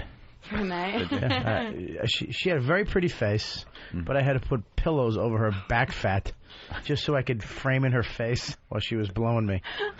I'm reminded of David Tell's classic joke. You know which one I'm talking about? Which one? I've never been with two women at the same time, but I have been with one woman the size of two women at the same time. Or something like that. I remember I actually told this girl, I said, we should get something to eat at the, guess they get a good steak and cheese room service to get her back to the hotel room. Then she blew me, and they usually leave after that, but she was like, hey, what about that steak and cheese? Maybe she wanted to get the awful taste of your cock out of her mouth. I swear to God, I had to order a fucking steak and cheese, and she ate it. She ate the whole fucking thing with fries, and as soon as she's done, she gave me a kiss on the cheek, and she left. Left a little cheese on your cheek. Look at her pictures from MySpace. Yeah. Oh, God. See, that's when she's wearing a dress that yeah, but when was is that? more appropriate to her When frame. was that? Look for how sexy she is. an internet company. Yeah, have you seen my headshots? I look gorgeous in my headshots. Look at me right now, Opie. How old a gal I'd are rather you? not.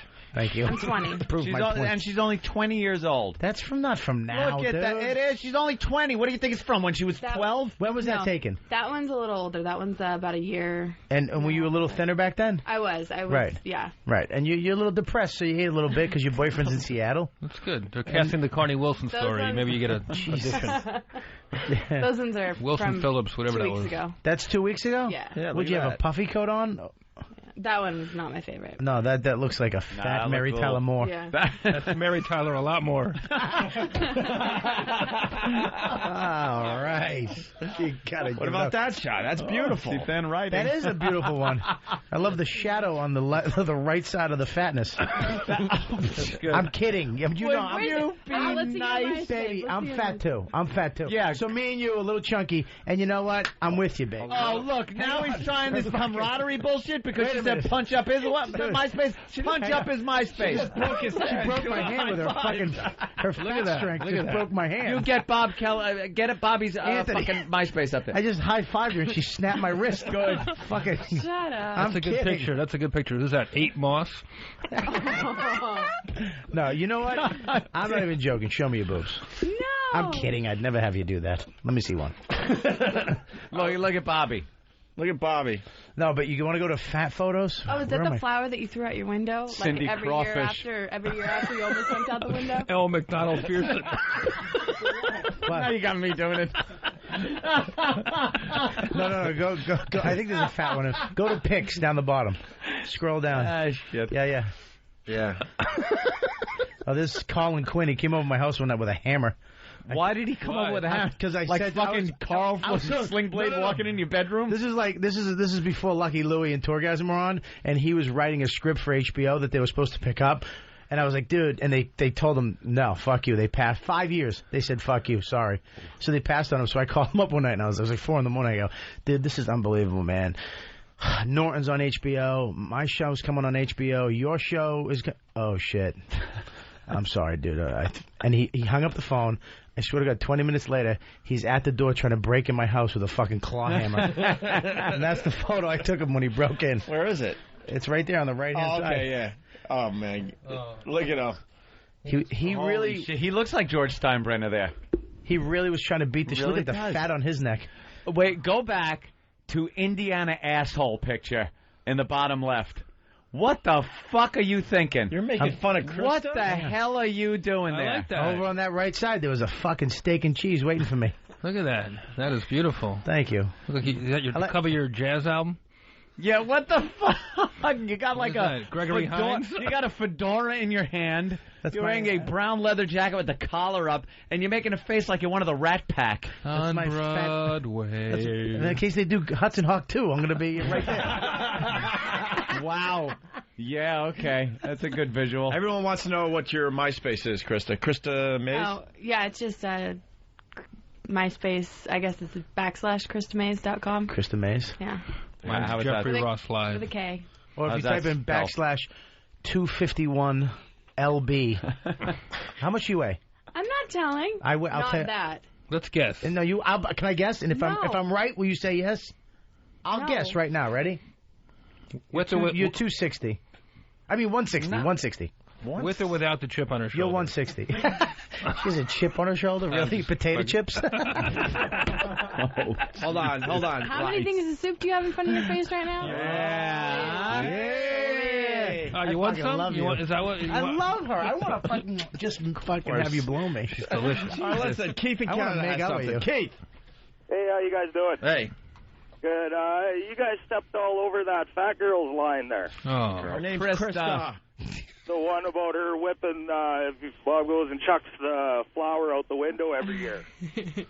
Yeah, that was funny, actually. Near-death She wanted to know if that flour was the flour you throw out your window every year.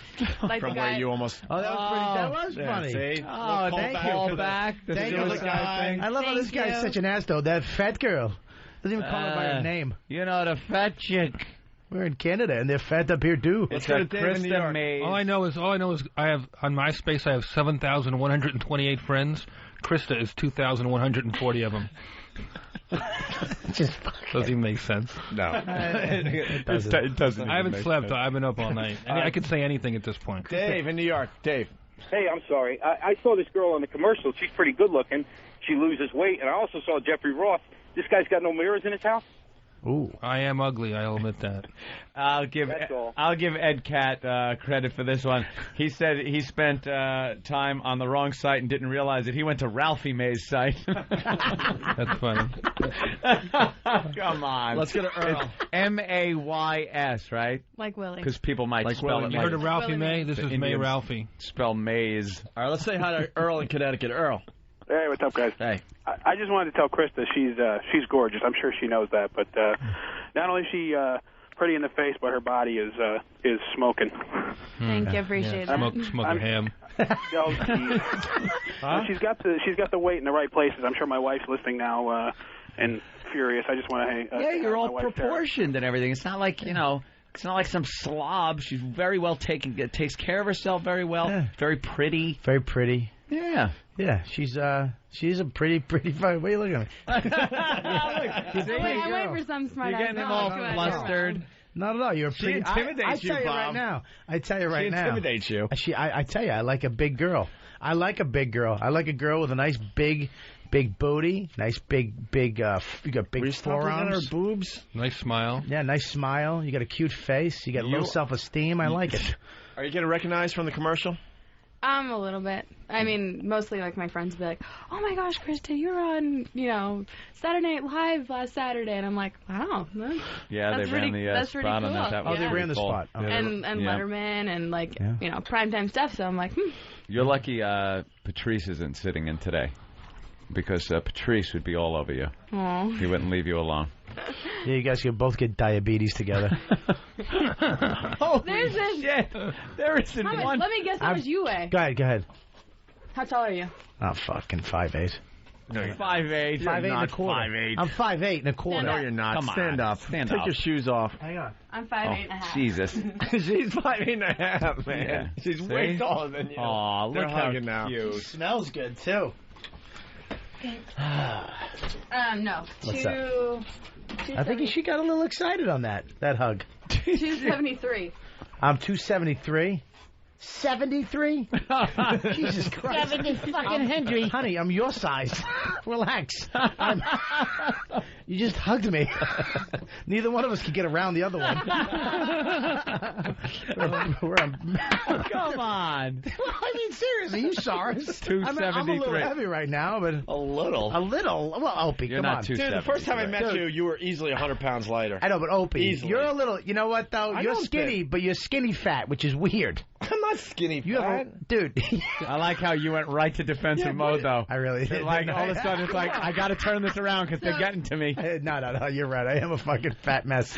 But I I didn't quit say smoking. Yeah. When you Yeah, quit quit smoking, smoking. you gain weight. It happens. Yeah, it was a year ago, but I quit a year ago, and Yeah. I'm going to I lose think weight. you look good. Thanks. Here it comes. Nope. No. How's Nothing? swimsuit season? How swim? Honey, I really look at me. I'll take my. I don't care. I went to Aruba and took my shirt off. It doesn't matter to me. Oh. You know what sucks though when you do get fat? All right, take your shirt off right now. In You're out front of of your Krista. You're out of your mind. You said you didn't mind. You're out You're out of your mind. You said you didn't mind. And Take it Aruba off. also, it was a. Take your shirt off, It was Krista. another country, you Krista, jackass. would you like to see it? Yeah. If she You takes said her you didn't shirt care. off. If she takes her shirt off. Take it off. No. Just show her. Opie, fuck you. I know Show her. you cocksucker. What do you think, Show my her. first time on the show? Cocksucker. I see your little fucking head light up. When somebody says something, Opie goes, got it. Ging. Show her. Dude, let me say something right now. All right, just lift up your Shut shirt. your face. Shut your face. I'm skinny fat. I forgot. I'm sorry. You have a roll on your chest. What do you mean? How about this? How about you show me your stomach, I'll show you mine. Oh, that's a deal. Yeah, I'll do I that. want to show you my boobs, but... Wait, let me back up. I so want to see her. I bet she has the perfect boobs, too. You can tell, yeah. Yeah, you can tell. She has that shirt that you can kind of see through on. Mm-hmm. She's 20. What's You're all those, 20? What's all the bumps on that 20. side? Oh. Yeah, what is that? Oh, it's part of the shirt. Oh. Okay. Part of the shirt. What is that? know. Hot pie. Birds? Yeah, man, she's got a hot little body. Now, when did you gain weight? Can I ask? Do you know why you gained weight? Was it like because you're in New York trying to make it, No. your hopes and dreams are getting smashed, and your boyfriend's in Seattle? No, this Please, is how, no. get on mic and let these guys make jokes at that now. Just make believe it's what? What type of food product? Devil dog? What do you want to throw out there? Let her start. Yeah. Let her start. Talking to the mic. Does this help you? All right. Fucking Putting a roll on the mic. Just put a roll on top of the microphone. You are a cock. Carrot. Wait, let her answer. Go ahead, sweetie. Well, I had lost probably 40 pounds, and I was like a size 10. I mean, I was hot. Right. And then I started dating this guy, and I broke up with another guy, and I just got all depressed, and I gained it all back, and then now I'm trying to take a little bit off, but this industry, I'm too small to be in one end of the plus division, and I'm too big to be in the other, so it's kind of I have to kind of decide. And I don't want to be any bigger. That's not. So you're telling me to make money in this business, you either have to say fuck it and just be fat. I'd have to be a size a solid 18. Wow. So you just got to go fuck and just eat some food. Or you can work and be anorexic and. No, I work out. Probably 4 days a week. No, I mean throw no, up. he's saying that you either got to be skinny or you got to be just a moose. Have Well, no, fucking because- ice for dinner. Shit like that. It is good. No. You work out 4 days a week? About 4 days a week, yeah. You just Really? jog to the buffet? Yeah, pretty much. I make a, time myself to get down the buffet. I know what your problem is that you eat late at night. You'll come home late at night. I do work very late. You work late, come home, chow some food. Well, no, the worst thing is my roommate's is friends with a guy who works at an Italian restaurant. Italian? The Italians. It's the Seattle accent. Let her be. The Italians. I think Opie's sticking up for you. That's right. I'm sticking up for her. I surprise people from He time brings to time. food over all the time. Please leave her alone. Yeah, so you eat, Leave her alone. you eat poorly. No, I really don't. I mean, No? Show your belly fat, fatso. I have visceral I know fat. how to eat well. That's what I Yeah. have And now. It just, I mean, I'm content. I mean, I don't want to be this size forever, but, Right. If I was 10 pounds, 15 pounds lighter, I'd be content, and I'd be making, it'll bring a lot of money, because the industry is really growing, so. What about being a face model? What about being My a dick's really growing right now. What about being a chunky hand model? I don't Chunky hand. I have Chunky hands. I I got know no she hands. doesn't. Sweetie, what about being just a tooth model? I'm actually going to a casting today for teeth whitening. Right, yeah, she got great teeth. She's got a beautiful face. She got a good mouth. Yeah, you get some work because of your You face really can't alone. tell it to girls, can you?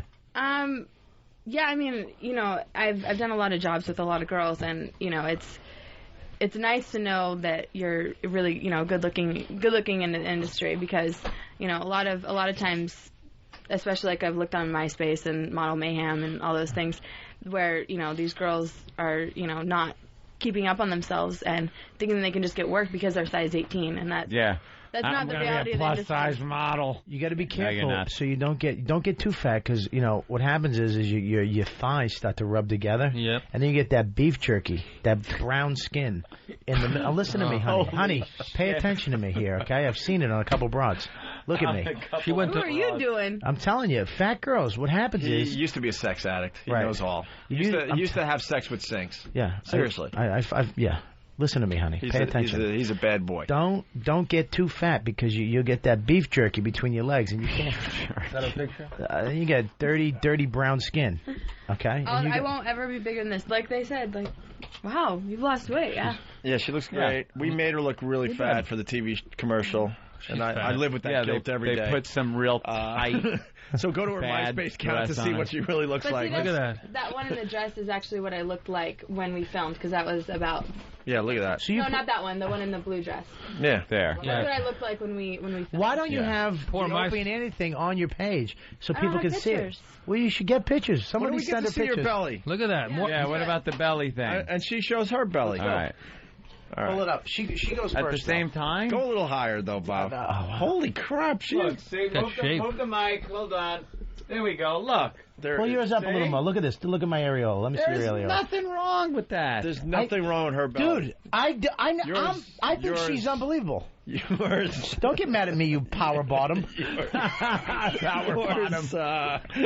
Opie's a power bottom. Don't use my thing against me. I came up with that thing today. It's the best thing I've ever heard. I want to use it all the time. Crystal looks good just now. You know what? I'm not even kidding you. And I told you that right when you walk in. She's a pretty gal. Yeah. A big girl.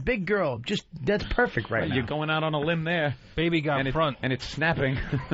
Baby got front. Hey, where's... Look at that. Look at that picture. MySpace just ran out of space. Jesus Christ. Go home and sleep. Let's see yours.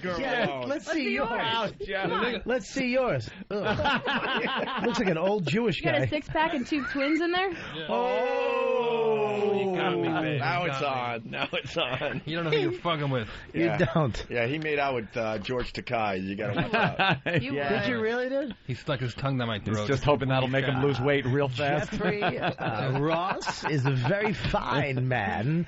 I stuck my tongue down his throat. I want to see. You have nice breasts, too. I got pot breasts. What's pot breasts? No one's going to comment on what an awful George Takei impression that was. Well, dude, I'm sorry. Maybe if you picked up the pace, you would have jumped on it. No, I wasn't gonna touch it. I wanted to see how long you were gonna go with your fucking Captain Kirk impression, whatever that was. Fucking Spock. Who the hell were you doing there? Get on it, Anthony. What the fuck? You're over there checking Pal Talk. You're supposed to be doing the fucking impressions. Hey, I got to jump in here. One of our staff members is in love with Krista. Oh, wait a minute. Yes. I know. Let me think. Yeah. Wait. Try to figure it out. All right, hold on. Let's try to figure it out. Bring them all in. Let's bring them all the fuck in here. Hold on, E-Rock. Bring in 5. And one of them will be the guy. Okay. 5 or 6. Bring in like 6. Bring him 5 or 6 in no particular order. And we'll. I had a fan club. Oh, you do. I'm the president. We've gotten a lot of emails and stuff that say the chick in your commercial's so hot and stuff. So, you know, there are guys, they like bigger girls. And especially, you know, like I said, you're not a mess. Oh, see, Nosferatu is one of the guys. I've never met him. You never met Nosferatu? He just scared the shit out of me. Yeah, it's like... Oh, my God, dude. That's great. I know, for the first time, though, dude. Wow, lucky Krista. Nosferatu. One of these fine gentlemen loves you. He's got the same shadow. 1, 2, 3. How many we got? 5? You can't see his reflection in the glass. I love that guy. All right. Oh, my God. All right, hold on.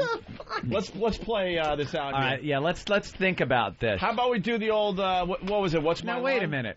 Is Travis one of the guys? It might be. Get the fuck out of here. It ain't going to be Travis. Get Travis out. Come on, that's a freaking... Travis out. Who the fuck put Travis in? Who's that? But now we're down to 4. You got to get somebody else. Get someone else that we know it's not going to be because he's not in here. I know. Yeah. This is the dumbest fucking thing. Of course it's not It's not Danny. Danny. Get the fuck out of here, too. Oh, it's not Marzi. First of all, whoever it is in here already. Yeah, so we know it's not going to be. Shit. They blew it by putting fucking Travis in there. Travis is a girl. All right, here we go.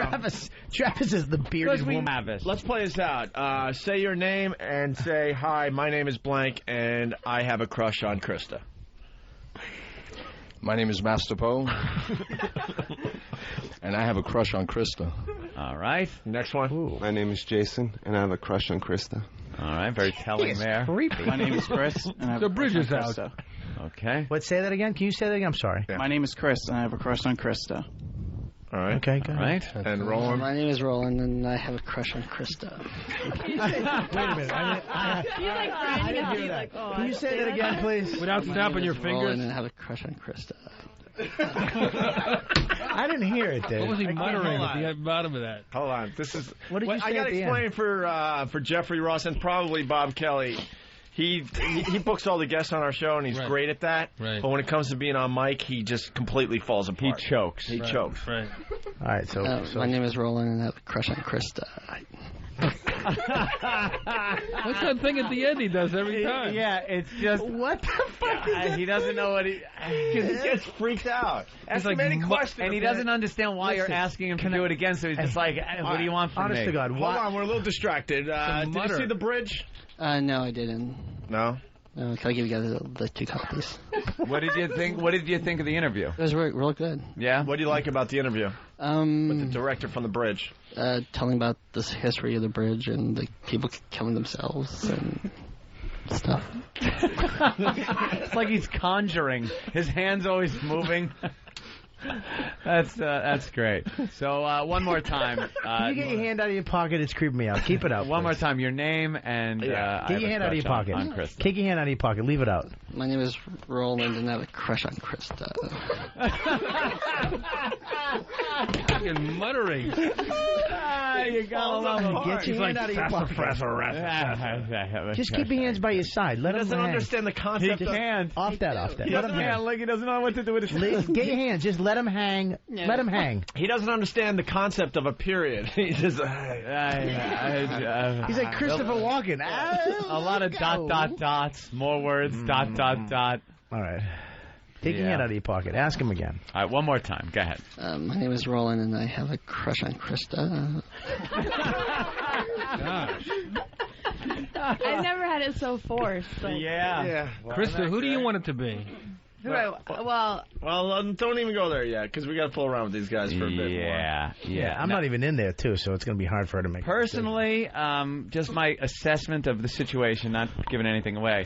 Roland, I wouldn't be able to tell. It might be. That's just the way he is. It seems like he's like, but I've seen him rave about movies and go, yeah, it's great. It's a great movie. Ask Roland so you something don't about know. Pop culture. Hey, Roland, let me ask you a question. Something he might have seen. He goes to a lot of movies. Okay. What was the movie with Christian Slater where he played like an Elvis figure? He was like Elvis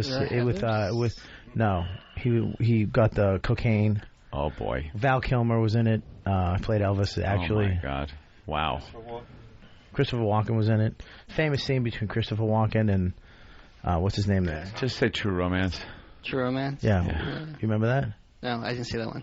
You didn't see fucking True Romance? How did you not see that? What about The Godfather? You wear the shirt every day. Yeah, I saw that one. How was that movie? It was good. What do you like about it? Watch this. Action, killings. Action? Did you say action? Killing. Did you say fucking action like action? It was fucking a Bruckheimer movie? I'm Sonny Corleone. You don't mess with the Corleone family. The fuck, action? It's a mess. You said action? Action. Seriously, what did you like about the movie, The Godfather? The Pacino, his acting, when he gets angry, screaming at people. He didn't really get angry in that fucking movie, dude. Wow. He's pretty calm in The Godfather 1. Well, at the end. At the end, he got. What else did you like about it? Yeah. You're wearing the shirt. I know. How about give us one line from The Godfather? Ah, there you go. I got it for free. They sent it to me for a promotion. Well, who said that? Michael? What? Oh, I thought that was a line from the No. movie. I'd forgotten. All right, this will be easier. Ready? Look at Krista and tell me what you like about her. Since you like her, you said you do. You have a crush on her. Tell me. Put your hands to your side. Yeah, tell me what you like about Krista. That'll be the next question for the guys. Her smile. One line from The Godfather. I'm obsessed with this. May your first child be masculine. A perfect Luca Brasi. Wow, I thought he was in the room. Wow, you close your eyes. Imagine him, like, Unbelievable. getting down on one knee. Will you marry me? You plead guilty or not guilty? Leave the gun. Leave the gun. Take the cannoli. Yeah, all like important moments in people's lives. It's a boy or something. I Jump it off the bridge, Geronimo. I know it was you, Fredo. For old times' sake. is one small step for man, one giant leap for mankind. Houston, got a problem, some sort up here. I have a dream. Ship. I have a dream. I have a dream. I have a dream.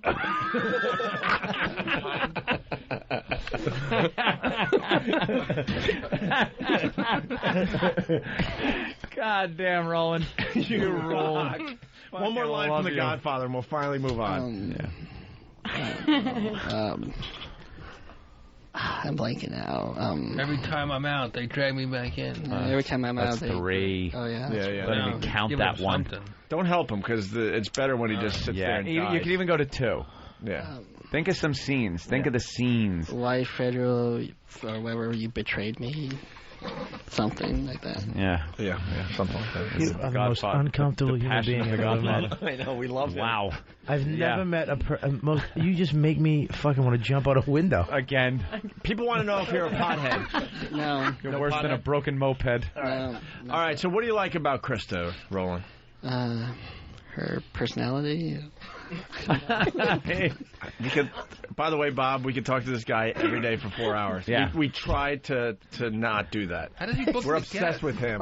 I know, but he books guests. He gets on the phone, and he's like Rain Man. He's got that one track thing where he can like wheel and deal on the phone. We've never and he's had great. better guests since he's been working. But on the show. the second he gets on mic, it's over.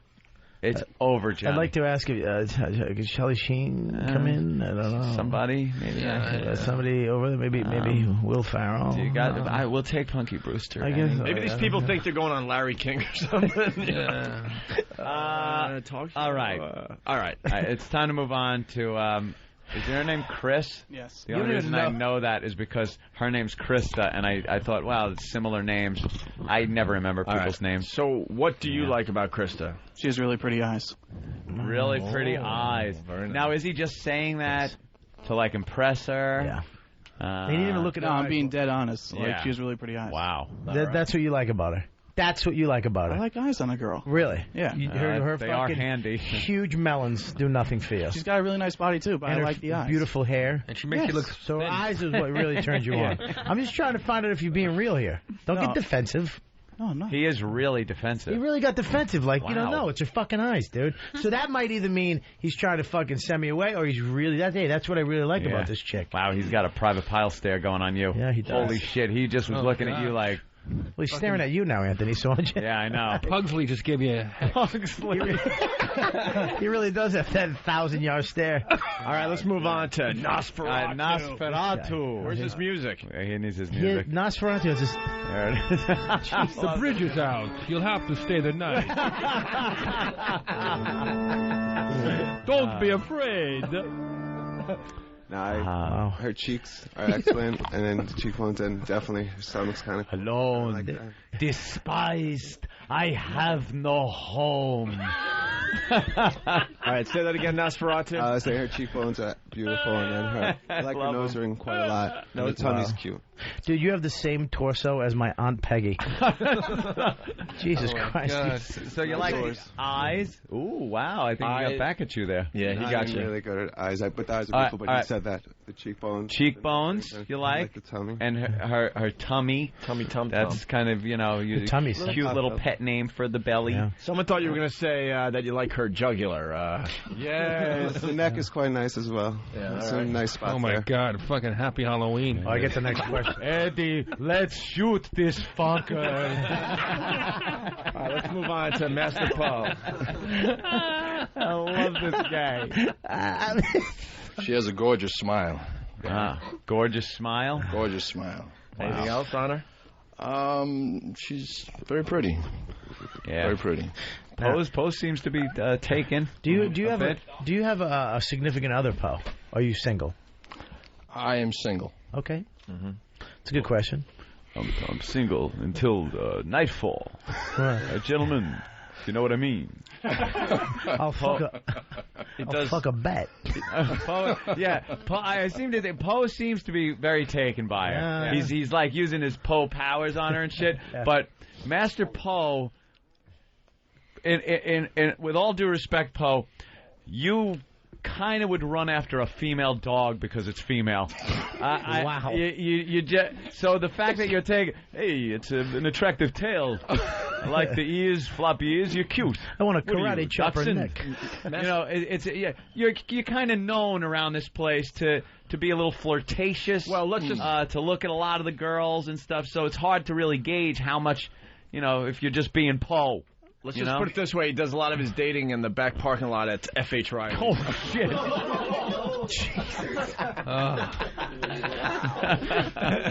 Why is everyone looking away? Okay. Wow. Okay, so I think you're gonna have that your back being watched too closely on the walks out of here. Hey, why is Poe 500 yards behind me? Why is Opie bloodied on the sidewalk? Anthony, did you see something? I didn't see anything. All right, let's go back to Roland. Anybody else have any questions for the guys? Are you single, Roland, or you have a significant other? I'm single. Yeah, are you single, Chris? You got nothing? No, I got a girl. You got a girl? You got a girlfriend. Are you happy with her, though? Yeah. Okay, cool. And Satan? I'm separated right now. You're separated. You had a We're wife. separated by thousands of miles. She is in a box in Transylvania. She's on the ship right now, on the way. And she's eating rats to survive. We're separated, but soon she will enter the eternal life of the damned. Oh, yeah, no, we're separated. Wow. You know he can't be a vampire because he's got a receding hairline. Well, there's no bald vampire. No, he's kind of had the widow's peak thing going. Yeah, and Master Poe, single, obviously. And you got a question? One more question for these guys? We need one more dating question. I would like you to look. Can you look at her when you say it too? Honestly, say? Hang on there, Master Poe just makes eye contact. He's trying to fuck me now. Did you hear what he said? What do you want me to say, Robert? Don't look at me with those fucking eyes. Look at her. Look at her. Okay, and I would like to know what was the if you're gonna take her on a date, what would your date be? Where would you take her? Bob. Very nice. How would you make her pose hoe? Yeah, where would you take? But look at her when you say it. Yeah, right in her eyes. Right in her eyes. Well, first of all, of course, we go to dinner. F.H. Riley's would be. Are you saying she's fat? Okay. I'd make sure we'll stay in the front. I'd make sure I'd park under a tree in the back of the parking lot. First of all, I'd feed this fucking chick. I don't want her getting moody. I don't want her to carb up before she fucks. Yeah. I don't want her fucking blood sugar going down. Yeah, Poe. The FH doesn't mean fuck here.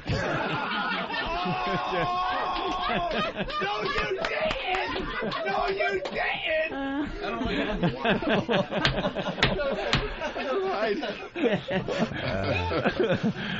Nice. So you take her out to dinner. That's it. No. We'd probably go dancing. Ugh. Was this fucking 1978? You gonna take it to 2001 place? Hey, we go dancing at the disco. My hair. I do my hair. Then you hit it.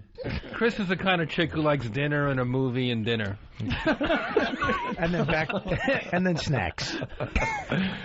He took care of the joke. I had to help him. I really did fucking word up his joke. I'm sorry. Right. We're a team. But what do I know? We're a team. Maybe Nosferatu. Skinny fat. Idea of a nice night out with Krista for you would be? Has to be nice. Yes. Nice Give me night day. out. Definitely going out somewhere in the city here, and then after dinner and maybe After dark. After, well, of gotta be course, after dark, going somewhere downtown, somewhere nice. Somewhere even darker. Exactly, just keep it nice and dark. Right? Take her to the Monster Mash. It was a graveyard smash. Look out, he's gonna bite your neck. Oh my! Roland's having a nervous breakdown in anticipation. So we're not up to you, but he's panicking. Nosferatu. So you just take her out. That's it. You have no place. You're to going go. out to like a bar? What the? Where you going? So you go Look out. at her though. Don't look at me. Look at her. Tell her where you take her. We go by the blood bank. Maybe No, we go downtown. There's a restaurant I like down there. We can go. Then after that, go to Lower East Side. Wait, what's the restaurant you like? This Italian place on Look at 12th her. Street, John the 12th Street. We can go to right there, and we can go downtown. After that, there's a few bars on the Lower East Side that we can go to. And then after dinner, where would you take her? Would you try to take her home, or would you just drop her off? Of course, the I would see castle. exactly where we go from there. Depending A where she's carriage staying local, ride. I'd take her home and then Why? see what happens. And Yeah. if she's with me, she's with me. Right. All right, very good. Chris, your idea of good night out? A nice dinner and possibly a movie. Movie. Hey. That's it? A movie? What would you go first, movie or dinner? Dinner. Dinner and then a movie. It would all depend on the schedule because he has to put on a white T-shirt and be the screen. Wow. Wow. He's called the fucking kid a drive-in. I'll ride him. Oh, my God. Wow. Trying to be nice here. Yeah. What am I doing? Put him in a blue shirt. We could do the news. The weather. So you got dinner, movie. So it's basic, like fucking 14-year-old date night. I don't like too many fancy things. I don't like fancy. You call that? Yeah. If you don't like. I don't like like what? Like a nice restaurant, or I don't like nightclubs. Maybe a Broadway show, something like possibly. that. Do you like shows, Krista? You don't like going to nightclubs because they make you check IDs. Oh no, he goes to a fancy nightclub and they use a velvet rope to hold up his pants. You don't want to. That wasn't that bad. Because she said she likes Broadway. You ever been to a show? Yeah. Beauty and You. No, she said she takes up Broadway. No, only a couple. Beauty and You. I'm sorry, I stepped on that. It's okay. We got it. All right. But, that's the kind of thing maybe she would like. Just, it's okay. You got a girlfriend. So, obviously, you guys like dinner and movies. So, we got dinner over here from Master Poe. Dinner and F.H. Riley. And then we got fucking coffin. we got a night in a coffin. Night at the blood bank. Plus, I would serenade her. You would serenade. Oh, yeah. See? That's yeah. Poe sings. You want to sing a little for her? Can we hear a little? Yeah. Eat it. Poe? Yeah. The floor Someone is yours. left the cake out in the rain. Here's Master Poe. When the food hits your mouth like a big pizza. Here goes. Is there any artists that you want to hear? Do you like? What kind of music do you like? What kind of genre? Hip hop. R&B. Sure. Little R&B. All right. Here we go. This is Master Ladies and gentlemen. Master Poe. Oh, no, I can't do Casey and JoJo. Just ask Master Poe if he could sing Jodeci. Casey and JoJo. Same shit. There's two guys. All right. You don't have to look at me if you don't want to. No, you have to look at it. It's a serenade. If this world were mine, I would place at your feet all that I own. You've been so good to me. If this world were... Who just farted in the middle of that? Holy shit. I've never... Paul's getting all sweet and shit, and someone blasts a fart. I'm sorry I pooed, Poe. Thank you for pooing. I was getting douche shivers. Not only that, I got up and put my ass in the microphone. Sang the gas right out of Jeffrey Ross. All right, good enough. Let's go to Roland. Roland, you can't say a movie. You can't. Everyone else a date now. Come on. You're taking a beautiful girl out like this. We're setting you up, Roland, to fail. Let's go. Beautiful girl like Krista. You're taking her out. You want to impress her. Come on. Just for drinks. That's it. That's all. Roland, honestly, if you're gonna try to sell it, take your hands out of your pocket. Drinks, a roofie, some let them hang. Let them hang. Now, seriously, look into her eyes and come on, seriously. What are you doing for a night? Put a roofie in her milkshake. Plan it ahead. Plan ahead.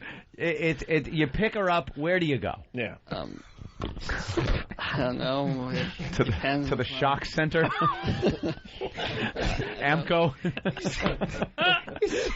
Play. First of all, you got to let her out to the garage. Just get things to a play. And Wait, what? you take it to a play. And take it to a play. You pick her up. And you go to a play. To a play. So you're taking the show. Do you know any shows? Yeah. Which one? Like Jersey Boys or. Would you like Jersey Boy? Jesus, Jersey Boy. Would you like Jersey Boys? That play? You don't even know what Yeah, it's about? maybe. No, Yeah. I've never seen it. Lion King or Beauty and the Beast. You can't. See, Disney. Can't go wrong. You got to remember, she's 20 years old. So she was like growing up on those things. So Lion King, Beauty and the Beast. Yeah. Little Mermaid's coming out soon for Broadway show. I've seen Rent and I've seen Stomp. You come over, you get it. You get her the brand new Little Mermaid. It's out on DVD.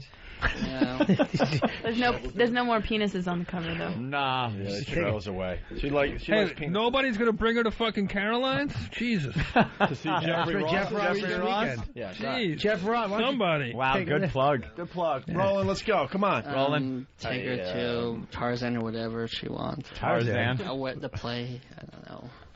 Jungles, animals. I don't know. Did you just call her an elephant? He just blurts out words. The play. I don't know. You guys Jungle Animal TV. Yeah, let him die. I know it's uncomfortable and you want to jump in, but just let him die. It's the best part of this. All right, so you take her to a play. Yeah. Now, before, after dinner, what are you doing? Take her to a play, then get drinks after. Because if it goes bad, you have to spend money on the dinner. Probably. I don't know. It would only be bad for you, not me. Oh my God. Because you're gonna spend the money on me regardless. So even if I have a crappy time, you still take me out. And she saw a play. Yeah. Well, we get free tickets for a play, so. Oh, shit. He'd get the comp tickets. Oh, Nosebleed God. section. That's great. We get the first 5 rows. Yeah, of course, you guys couldn't be on the balcony. Yeah. Hey, by the way, Roland, when is Danny coming in? Danny Bonaducci? Oh, wow. You finally figured that one out. What's his name? Danny Bonaducci. He's got to say it. He used to say Danny Bonaducci. Douchey or Danny Bonadouche. What's his Wednesday. What's his name? Danny Bonaducci. He can't help but questions himself. He questions himself even when he gets around. All right, I want to know who it is.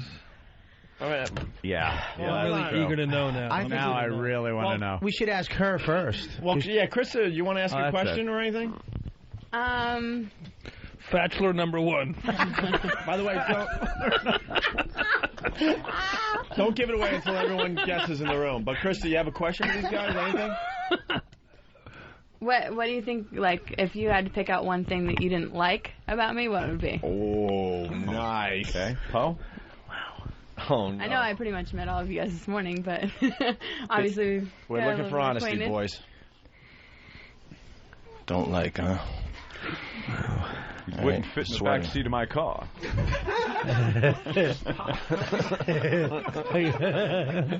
Oh shit! Your hairstyle. You don't like? You don't like her hair? Why? Because it's. What do you think about it that you don't like? Oh, right now she has the earphones on, so if she takes the earphones off, maybe I could see, you know. What's wrong with her hair? Already trying to get something off of her. You don't like conditioned and shampooed hair, you friggin' dirtball? It's beautiful. I take that back. It's gorgeous. The hair's fine. You didn't like the sweater, though, right? Yeah, the sweater, no. All right. It's not mine. I don't take offense. Why don't you take it off? That's quite all right. Who's this, Ralphie Mays? You have a sexy top. You have a sexy top right. on. Nosferatu. That's kind of a hard question to say. Hey, everything looks good on her, but I have to go with the outfit as well. Kind of, that's the only thing that looks bad on her right now. You're not mad that she's a day walker? I can deal with that. I can only hang out there at night. She's of the living. All right. That can be taken care of. Chris? Well, there's really like nothing bad about her. It's just, you know, I like brunettes more than blondes. Oh, okay. That's a personal choice. Right, very good. He's out. Roland, anything? I don't know her that well. I don't know. God. We can do this all morning. I love it. Go ahead, Roland. There's got to be one thing that, not even that you hate, just something. I don't know, like the annoying question. Like, I don't know. Yeah. Her annoying question she just asked that you can't fucking answer? Because I answered it in, like, punctuation? Her attitude. Wow. Oh, Jesus. All right, let's figure out who has the crush on Krista. Oh, I know. I know, too. Really? Yeah, well, yeah, I'm pretty sure I know. Yeah. Who wants to go first? Krista, you want to go first? Don't give it away. No, I want to go last. All right, she'll go last. Ant, do you have a guess? Yeah, I'm going to guess between two, Oh, but come on. I'm gonna. Oh, come on! I'm trying to build some drama here, Jeffrey. I'm telling you, I know who it is. I'm gonna pick my protector, Master Poe. Master Poe. That's gets what I'm a vote. saying. All right. Jeffrey Ross going to be at Caroline's all weekend long. Yeah. I pick Uncle Fester. Nosferatu. Uncle Fester. All right. Yeah, the one bald, for Master Poe. the one bald for undead person. Nosferatu. Uncle Fester. Bob Kelly. Well, you know, I know it's not the other two on the end there. They're just the widescreen TV guy. Chris. I would have not Chris. It's not Chris. It's not. Okay. It's not Roland. It's between the undead and Master Poe. I'm going to have to go with Master Poe. I'm going to have to go with Master Poe. All right. Really fast on the instant feedback. Art from Boston. She has some lovely choices: a vampire, a wannabe gigolo, and a mumbling mess. I want more. All right, you go Master Poe. 2 votes for Master Poe, 1 for Nosferatu. Krista, who do you think has a crush on you? Probably Master Poe. Going with Master Poe. That song, man. Going with Poe. Yeah, There was some heart in that song, she was dude. feeling that. No, there was some fart in that song. It was Jeffrey Ross. Wow. Well, I'm flattered, but I don't He's have any flatulent. affection for you. You Oh, wow. It wasn't Master Poe? It wasn't you. Holy You shit. son of a bitch. You can really lay it on thick, You can't got you? me. Now we Poe's know- good. Now See? we know how he gets that car He's all bouncing in the smooth parking and shit. He's all smooth and shit. You motherfucker. He sang to her and stuff. What It was was that like, song wow. again? What was that song again? What was the name of that song? If This World Were Mine by How's it Luther go? Vandross. How's it go again? One more time. A little bit. A little bit. Little piece. If this world were mine. Oh, Jesus. No, don't. Is that it? If you just shit your pants, I'd be so happy right now. Jeffrey tried, but I don't know. he Some might of this have free shit soup himself. just came out. All right. I could have sworn it was Poe. Yeah. Because, the smooth song and being Latin descent, I would think you would like a girl maybe with a little bit of back on her. Yeah. So I was wrong. Once again, she is gorgeous, and no disrespect to you, but I'm not phenomenal. Gonna. You don't like what? You don't like big girls? No, she's gorgeous. She would be fine. She's a guest here, right? And I treat her as a guest. Now I'm disappointed with my choice. I was pwned.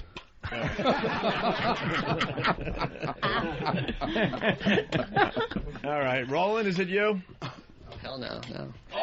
Jesus. Oh, my God. Jesus Christ, Roland.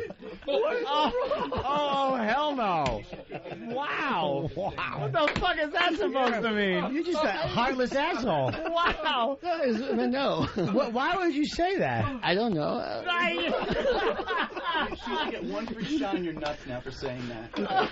Why would you say that so mean? It's not me. That was real. No, you know why? That was an honest fucking answer. That mic came to you. You just said, oh, me? Oh, hell no. Why do you say hell no? I don't know. You don't like fat girls? You don't like pretty girls? You don't like girls? No, What's brunette. The answer? Oh, brunette. Don't steal his. Yeah. Well, Don't it's steal true. his. Well, just not my type. Why? Why did you say that, dude? That's just mean. Wow. Why would that just come out like that? Seriously. I don't know. Tired. Work late. Tired, work late. His face contorts. Oh, I know. It's like silly putty. Jimmy gets a fucking kick at where he can't stop laughing just at Roland's, like, the faces he makes where he's just exasperated all the time. It squeezes into like a little asshole muscle. It doesn't matter what he's doing. It could just be like, go into Starbucks. What would you like? Like, it's the toughest question. Should we invade Iraq? What, sugar in your coffee? Same exasperation on your face. All right, it's not Roland. That statement. It's not Roland. No, it's not Roland. Chris has a girlfriend. Jeffrey Ross was right. It's Nosferatu. Is it Nosferatu? Yeah. Jeffrey Ross at Caroline's all weekend long. Play his The wedding only song. one. There it is. I knew the Jew. Right. That's That food. music. The Jews But I love a was girl with an asked her if she appetite. needed anything all day. And Yeah. the others, I was like, "Could I help you with anything? Is there anything?" And you kind of know when you're saying things to certain people out there, you kind of know it's going to get back, so you kind of do things on purpose. I had no other option of doing it. I knew if I said it in front of someone, I kind of get in here or it'd be said. So, good move. He did ask happened me a few about times. 17 times this morning if I needed coffee, Really? tea, anything to eat. Anything. Any chemistry whatsoever, Krista? Now it's your turn to be honest. No, I actually have a boyfriend. But if you didn't have the boyfriend. If you didn't have, would you date had the one. undead? You had one. He's going to turn into a bat. You're really nice, and I really appreciate it, but... That's What, you don't like Halloween? Oh, boy. Oh, that's sad. Oh, wow. You would, now, It's if you just didn't life. have- That's what happens. If you didn't have a boyfriend, you wouldn't go with him? Nah. What could I do? No? It's just not your type. No, you're really that's nice. cool. Don't worry. It's, Nice guy. He was like waiting on you, hand and foot, Yeah. I'm with neck. I'm ready to hear. And He said hand. I'm ready to hear. Go get your own fucking coffee. Ah. All right. Well, there you go. Yeah. Thanks, boys. That Hey, was really Krista, funny. you are a good sport. Thank you. Thank you. I appreciate Yeah. you being on today. Yeah, You know, I was noticing when your head was turned, you have scarred yourself a few times. Yeah, I got in a couple fights. Oh, really? Or He jumped out of a 12-foot window. with a razor. I got kicked in the head a couple times. In a couple fights. I think me and you have a connection. I think you have a fiance. Wow. I do have, and you have a boyfriend. That's why it's never going to happen. Oh, man, the mic was on outside when Nosferatu walked out. Yeah? Goddamn rich cunt! Oh, Jesus, is he pissed? What the hell? I kill rich cunts! All right. Wow. Jeez. Just a stupid game, man. Come on. He's fucking pissed. He didn't really say that. Of course not. That is actually Jeff Goldblum from, what movie was Death Wish, yeah. Death Wish. One of his first roles. What does that guy do as a here? What does thug. that guy do here? Hangs upside down. I'm not sure. He's an intern. Yeah, he's in the closet like Mork from Ork. Just hanging by his feet. Where did you find him? He's scary, I isn't kind he? of wish it was Roland Is he- because he was so weird. Yeah. I mean, he's a nice guy, but... Well, you like Roland? No, I'm just saying that I'd have to check make sure he's still breathing if we're like sitting at dinner or something. But not the undead. I don't want to wreck this joke with someone. All you'd have to do is take like a wooden stake with you on a date with him. Yeah. If he got out of hand, he dissolves. You go about your business. Throw some holy water on his freaking cock. Watch him just burn. Speaking of Roland, Brian. No, where is it? Fuck. Brian. He had a good line about Krista's legs. Friday, open wide. With the open wide. I can't find it though. Someone had it. All right. Hey, robot weather. We got to do this and then we'll get out of here. Yeah, let's do robot weather. This actually was on the news this morning. We saw this at the other joint. Enough with me, Phoebe. The weather. What do you, Phoebe? Come and see. Hi, nice to meet you, Phoebe. Hi, Linda. Enchanté. Enchanté. Very nice of you. How you doing? Doing great. You want to do a little weather? And then, first of all, you're clearly a science guy. Yes, I am. Okay, why don't you tell the people about that? Well, I'm here for Siemens and Polytechnic University, and we're having a thing tomorrow. What is the thing? What is the Well, thing? it's a science. It's a whole science thing where, Polytechnic University Center for Youth and Engineering and Science, a.k.a. YES, we have developed several programs to attract students to engineering and science. And I'm here with you because, weather is another fun and exciting area of science that impacts all our lives. It is a fun and exciting Yes, part. it is. How about you do some weather? Let's do it. Oh, today, look at the rain in New York. Holy cow, you know what? It's not very conducive for robots, though, so I won't be going out in today's weather. I think I want to stay clear of that Does rain. anybody remember Thanks last for today. year? Now, tonight, it's getting kind of cool tonight. You might want to snuggle with your other half, because it looks pretty good in New York. Mostly clear and breezy, and a little cool. The 5-day forecast today, I'm staying inside, of course, because I don't want to get short-circuited. But the rest of the week looks pretty good through Tuesday. Pretty good high, 60, 61, 58, and 57 on Tuesday. Oh, your mattress is free. Yeah, that's a joke, son. Don't you get it? I made a funny, son, and you're not laughing. Yeah. Wow, I'm sorry. Does anybody remember laughter? Sorry about that. Wow. That's awful. That was by the way, the news. Yeah. Local news? Yeah. Which should just stop it already. Just stop it. I read NBC is major cutbacks over at NBC. And one of them is going to be in their local news divisions because they understand it's a waste of time and money. Mm-hmm. These news things are just now a parody of fucking news shows. When they bring out, you used to have people you actually thought were giving you the news and the weather and sports and stuff, and now they got these bimbos with a weather robot. And every time you tune in, there's some guy doing some wacky thing with cheerleaders. Maybe he's dancing on the street or talking to some fucking group. It's nothing that resembles news anymore. So just do away with it already.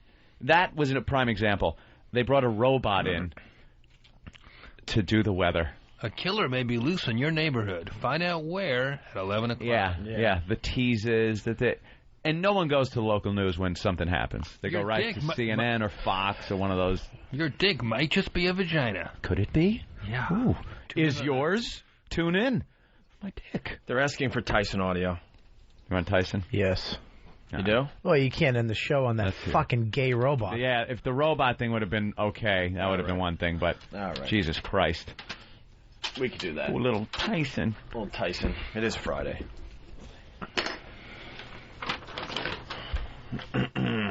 And early, what did we learn? Flying standby, what's up?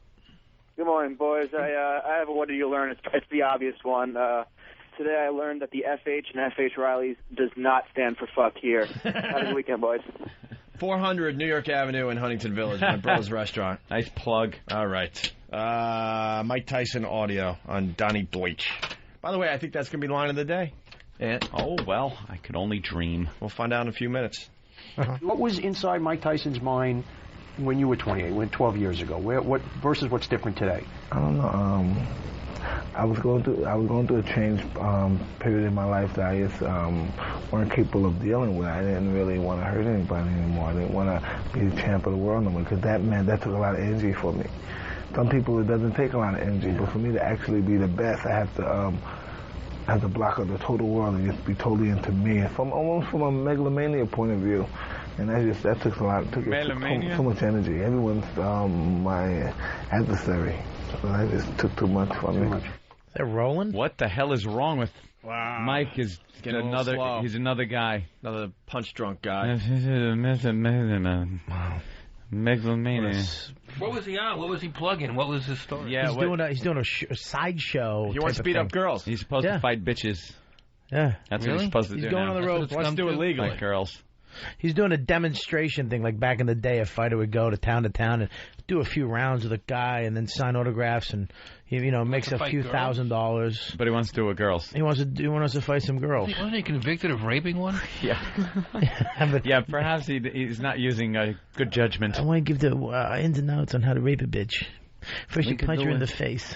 I want to show how hard it is to rape a bitch with boxing gloves on. Yeah, I couldn't rape really her. Can't use that be at thumb. the learning center. Rape 101. Couldn't use that thumb. You could use it maybe for an eye gouge, but that's about it. It's an opposable thumb. I have them on my feet. And then you can't hold her up with my prehensile tail. I choked her out with my tail, and then I held her with my foot. And held her ankles with my feet. And choked her with my tail. And then I rubbed my rainbow asshole on her face.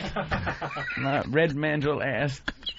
Because I'm a megalomaniac. I'm a megalomugga.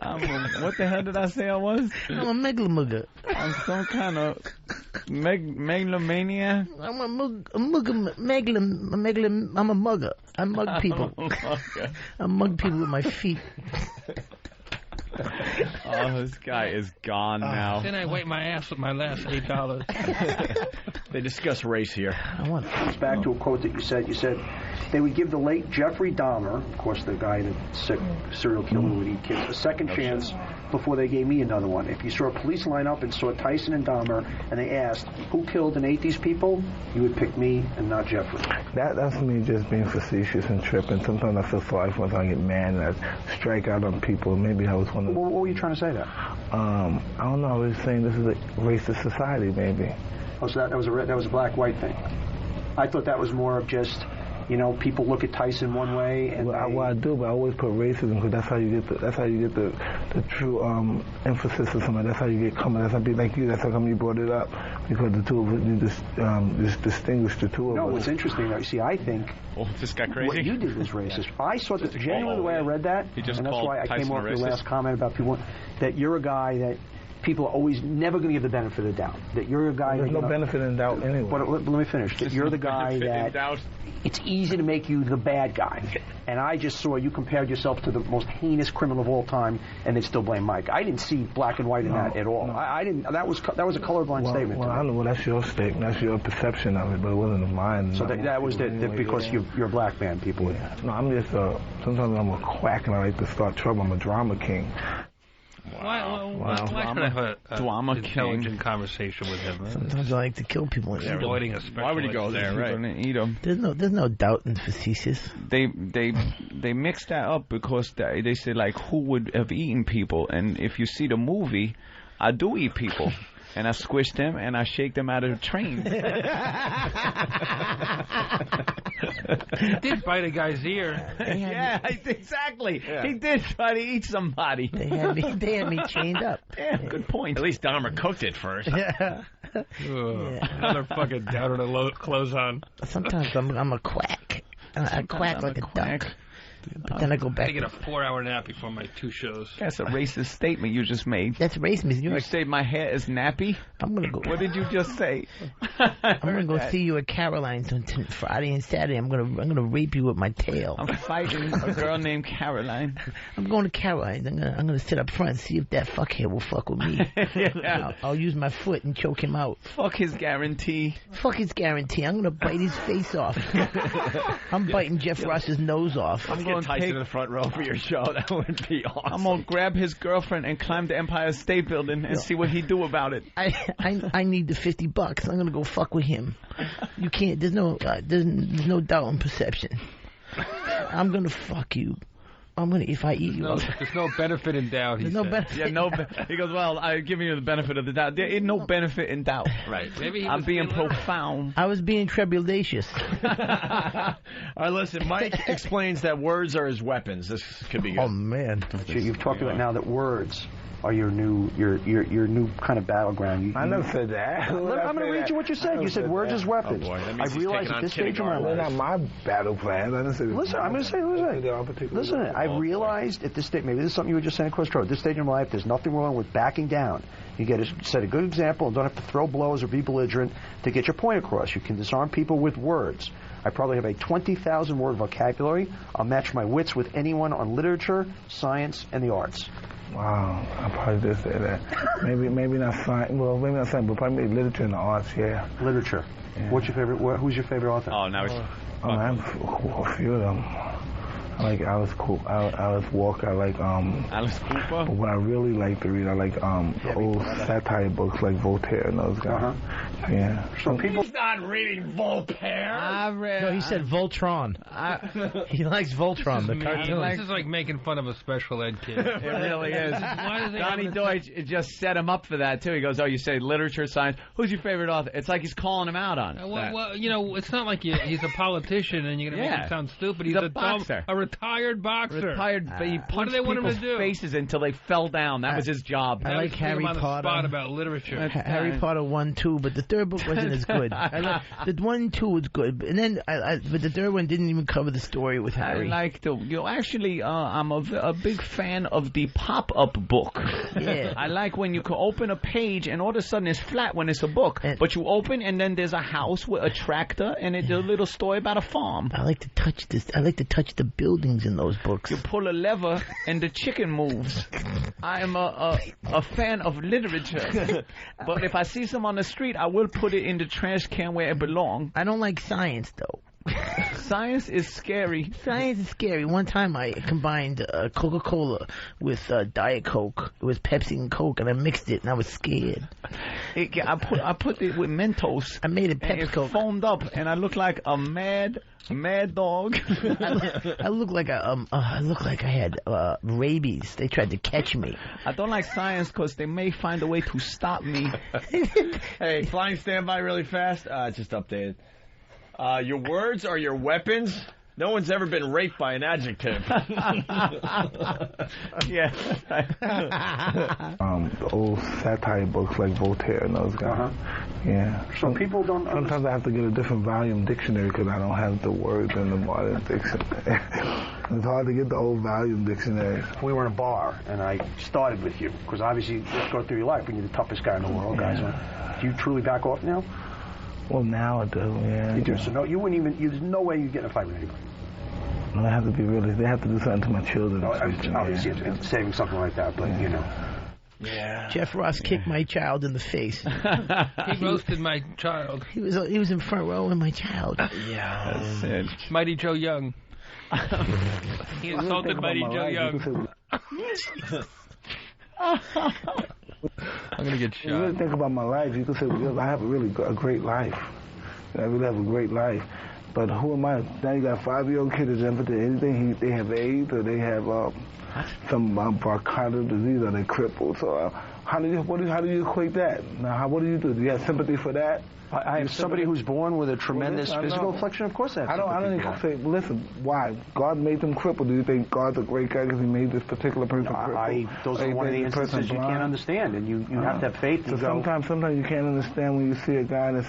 You say a guy that's let's say one of these black militants. You know, just think about him. He may say, "Well, I've been through. My family's been through slavery. I've been abused to the 60s. I've been through this. So now you have empathy for him because he's mean and he's arrogant. And he hates all white people now. I don't have now you think he's a good guy. No, now? I don't. No, my point is we can all, everybody who is broken on this planet. I guess we're all broken in some form. Everybody who's either committed a crime or has hate or what. I don't believe there's some reason. So does that mean we let them off the hook? No, no one gets off the hook. Everybody got to be accountable for their actions. But that don't mean you denigrate them as a human being from a humanity point of view. Yeah. Ooh, listen to Mike. That was a good one. Not profound. You got through that. Denigrate. Yeah, you fucking lost me in the middle. Than me. You did well on that. What happens when you do things? As a matter of fact, if a kid has bronchitis, what happens? Verbally sparring with I saw him Deutsch. once get on a plane, and he walked past me, and I was in coach. He walked past me in coach with a headphones on, so people wouldn't bother him, and he had a book and a dictionary. Really? And he just sat there by himself. Must take a long time. All right, let me look that up. Every word. 8. Yeah. He had to look up Mike Tyson. Finally. And there's all the relationships with my older, like my older children are like, my oldest daughter is like always conservative around me. And cause they would always tell me that she's funny and she's gregarious. And then when I see her, every time I come to her, everybody's laughing, I come to her, everybody stops. She stops. So she's very apprehensive around me and stuff. I don't think she thinks I'm real fond of her, but she's very apprehensive and she's very bright and witty and she's very cautious about what she say or do around me. Why do you think that is? I don't know, because in the past I probably was too disciplinary. You know what I mean? It was just too hard. It was like cuss words with me.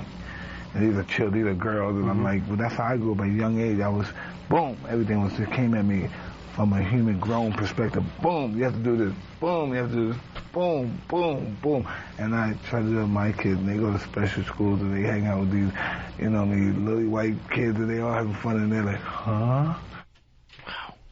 All right. What? That was terrific. Yeah. Why was she afraid of you? I don't know, because maybe I'd punch her in the face. I like the, I'm going to eat your children, Mike Tyson, better. Yeah.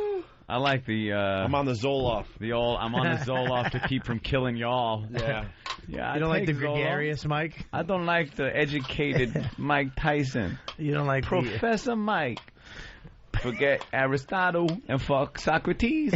Here come Professor Tyson. Oh, wow. Trying to get out of here. Oh, my God. This guy wants to come in and do a joke? What?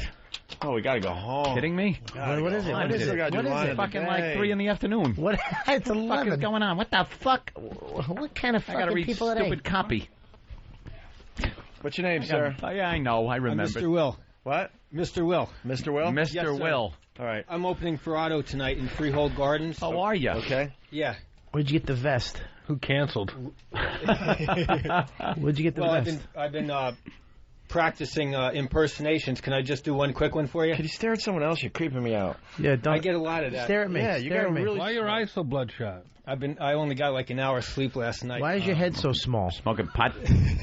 Why do you have a small head and a regular torso? Smoking pot. I'm joking. Go ahead. Look at me. Tell me you do it to me. All right. Can I tell a joke?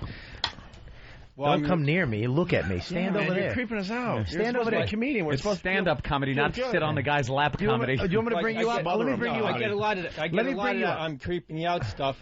Oh, and then I really? usually say, well, that's not what your grandmother said last night when I was banging her. Dude, my grandmother's dead, dude. Hey, My grandmother just passed away, dude. She just and passed. then I say, no, seriously, man. No, seriously, dude. And then I say, no wonder I couldn't make her come. Dude, she just died, man. Yeah, I'm sorry about that. It's all right, dude. Yeah. Fuck, man. I gotta go, dude. Just leaving. I gotta go, dude. That fucked me. Whatever, What are you dude. doing? Don't walk near me. So what's your joke? That was the joke. What about the was impression? it? The impression. Oh, the impression. you were Okay, gonna I'd do. like to do my impersonation. This is a caveman who's really pissed at his cave woman because of her lack of personal hygiene. All right. This cave smells like pussy. I nailed it. You did nail it. That was good. I like that one. I nailed it. He's smiling. Let's just keep it that way. Yeah. Are very good. All right, you're opening Thanks up for for your time. Otto and George. Tonight at was. Freehold Gardens, and I'm I opening heard he up just for got canceled. Johnny Watson tomorrow. Opening Woodbridge the door. Comedy Shop, Woodbridge. Okay, Yeah. good job. Thanks. Thanks, buddy. Good. We ran out of time where we, Yeah, we'd have explore you do what your you're all whole about. fucking act. He just Just did. something like 5 minutes. Jeffrey Ross, Whatever. thank you. Caroline. Good job, my friend. Awesome time, fellas. Thanks for having me. Oh, wait, Make sure line of the he's not day. downstairs. Line of the day. You might be in line of the day. You never know. Oh, I forgot line of the day. Line of the day sponsored by BowDogFight.com. Log on and watch American fighters battle for the right to represent the U.S. in a bout against the Russians. It's all on BowDogFight.com. We got 2 runner-ups for line of the day. Here's the first runner-up line of the day. Who was the first guy? Just sitting there. I'm just going to smoke one last lucky and jump. The guy who had to paint it. I don't know. This sucks. Stupid orange paint. This job stinks. This job I'm going to be here sucks. forever. Right. Counting at a time. All right, I'm done. Okay, now do it again. Bob Kelly, runner-up line of the day. Very good. Very good, The Bob. orange paint. All right, we have one more runner-up line of the day. Here it is. That's 2 weeks ago? Yeah. Would you have a puffy coat on? That one's not my favorite. No, that looks like a fat that Mary looks Tyler cool. Moore. Yeah. That's Mary Tyler a lot more. All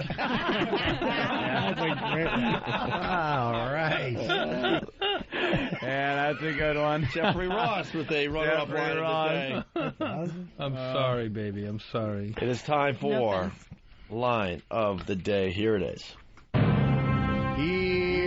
Jimmy sings the theme. Line of the day, line of the day.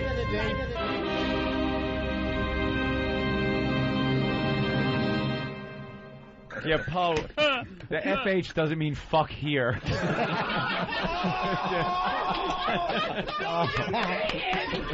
you didn't. You had the advantage of having like 80 of your homies in the room for that one. That's a great line. That was great, but If the you know reaction... The room reaction sold it. The room reaction sold was it. great. It's a great Definitely. line, and all those guys know the inside shit. I'll take it. I'll take it. Anthony with for line of the day today. Yeah. Thank you, everybody. Thank you. And let's thank Krista, Thank the you, star of the staff. show today. And of Krista. course, Krista. Thank you. The lovely Krista from our TV Gorgeous. commercial. What's your Thank you. MySpace? Yeah, wait. Here's MySpace, her MySpace is MySpace/KristaCream.com. Krista Cream?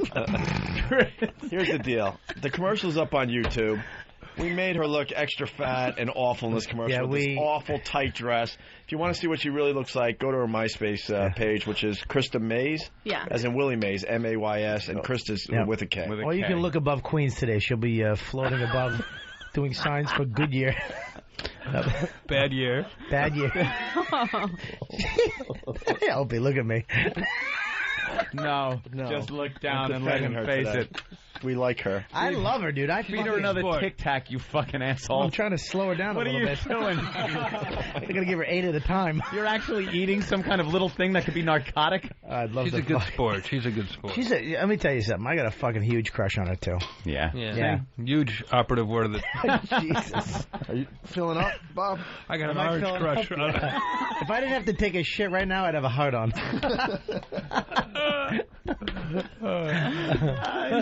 Watch your heart on. She'll put it on a bun with some relish. You can't even put relish on a bun on the same plate. Good so one. shut up. Caroline's all weekend. Yeah, you tell him. Hey, thank you, Jeffrey Ross. Jeffrey Ross. Take it easy, man. Tourgasm.com. I'm coming to Pittsburgh in 2 weeks, and I'm all over the country, 35 cities. Tourgasm.com. Fuck. Oh, wow. Suck it. Just go. Tourgasm.com. Whatever. And, what a fun show. Yeah, it's been a great fun week. Yep. It is now Friday, so we're gonna. Do a copy thing. I don't. Jimmy at Cobb's. Jimmy San Norden. Francisco. Cobb's, San Francisco. Check it out. Cobb's Comedy Club, San Francisco. Gotta love the Jimmy Norden. Yes. All right, we've said our thank yous. Thank you, staff. Thank you for another fine week. Another fine week. Wow. I think we pwned the other shows. What happened? Pwned them. Oh, we're still on the air? No. I don't know. Yeah. Yeah. All right. See you Monday, gentlemen. Who do you have a crush on? See you Monday. No one. Anyone? You can pick anybody. Krista. Who'd you pick? None of you. Not even me. No. She's beautiful. You're out of your mind. You like me. You do like me. Oh, solo mio. Thought I'd just sing to it. Yeah, when the moon hits your eye like a big pizza pie. That's a mole. Bob, you're giving How could her I that resist look, man. that? Huh? You're giving her that look. I am, right? You're working those eyes. I really am. My cheekbones are hurting from smiling. Really? Oh. Not because no. Not because of what? Not because of you. Not you. She just gave you the not you. So you want some more Tic No, I don't Tacs? need- no, Yeah. I'm full. Want some more roofie packs? She said I'm full. I'm full. How long everyone hangs out. Have a good weekend. We'll see you Monday. All right.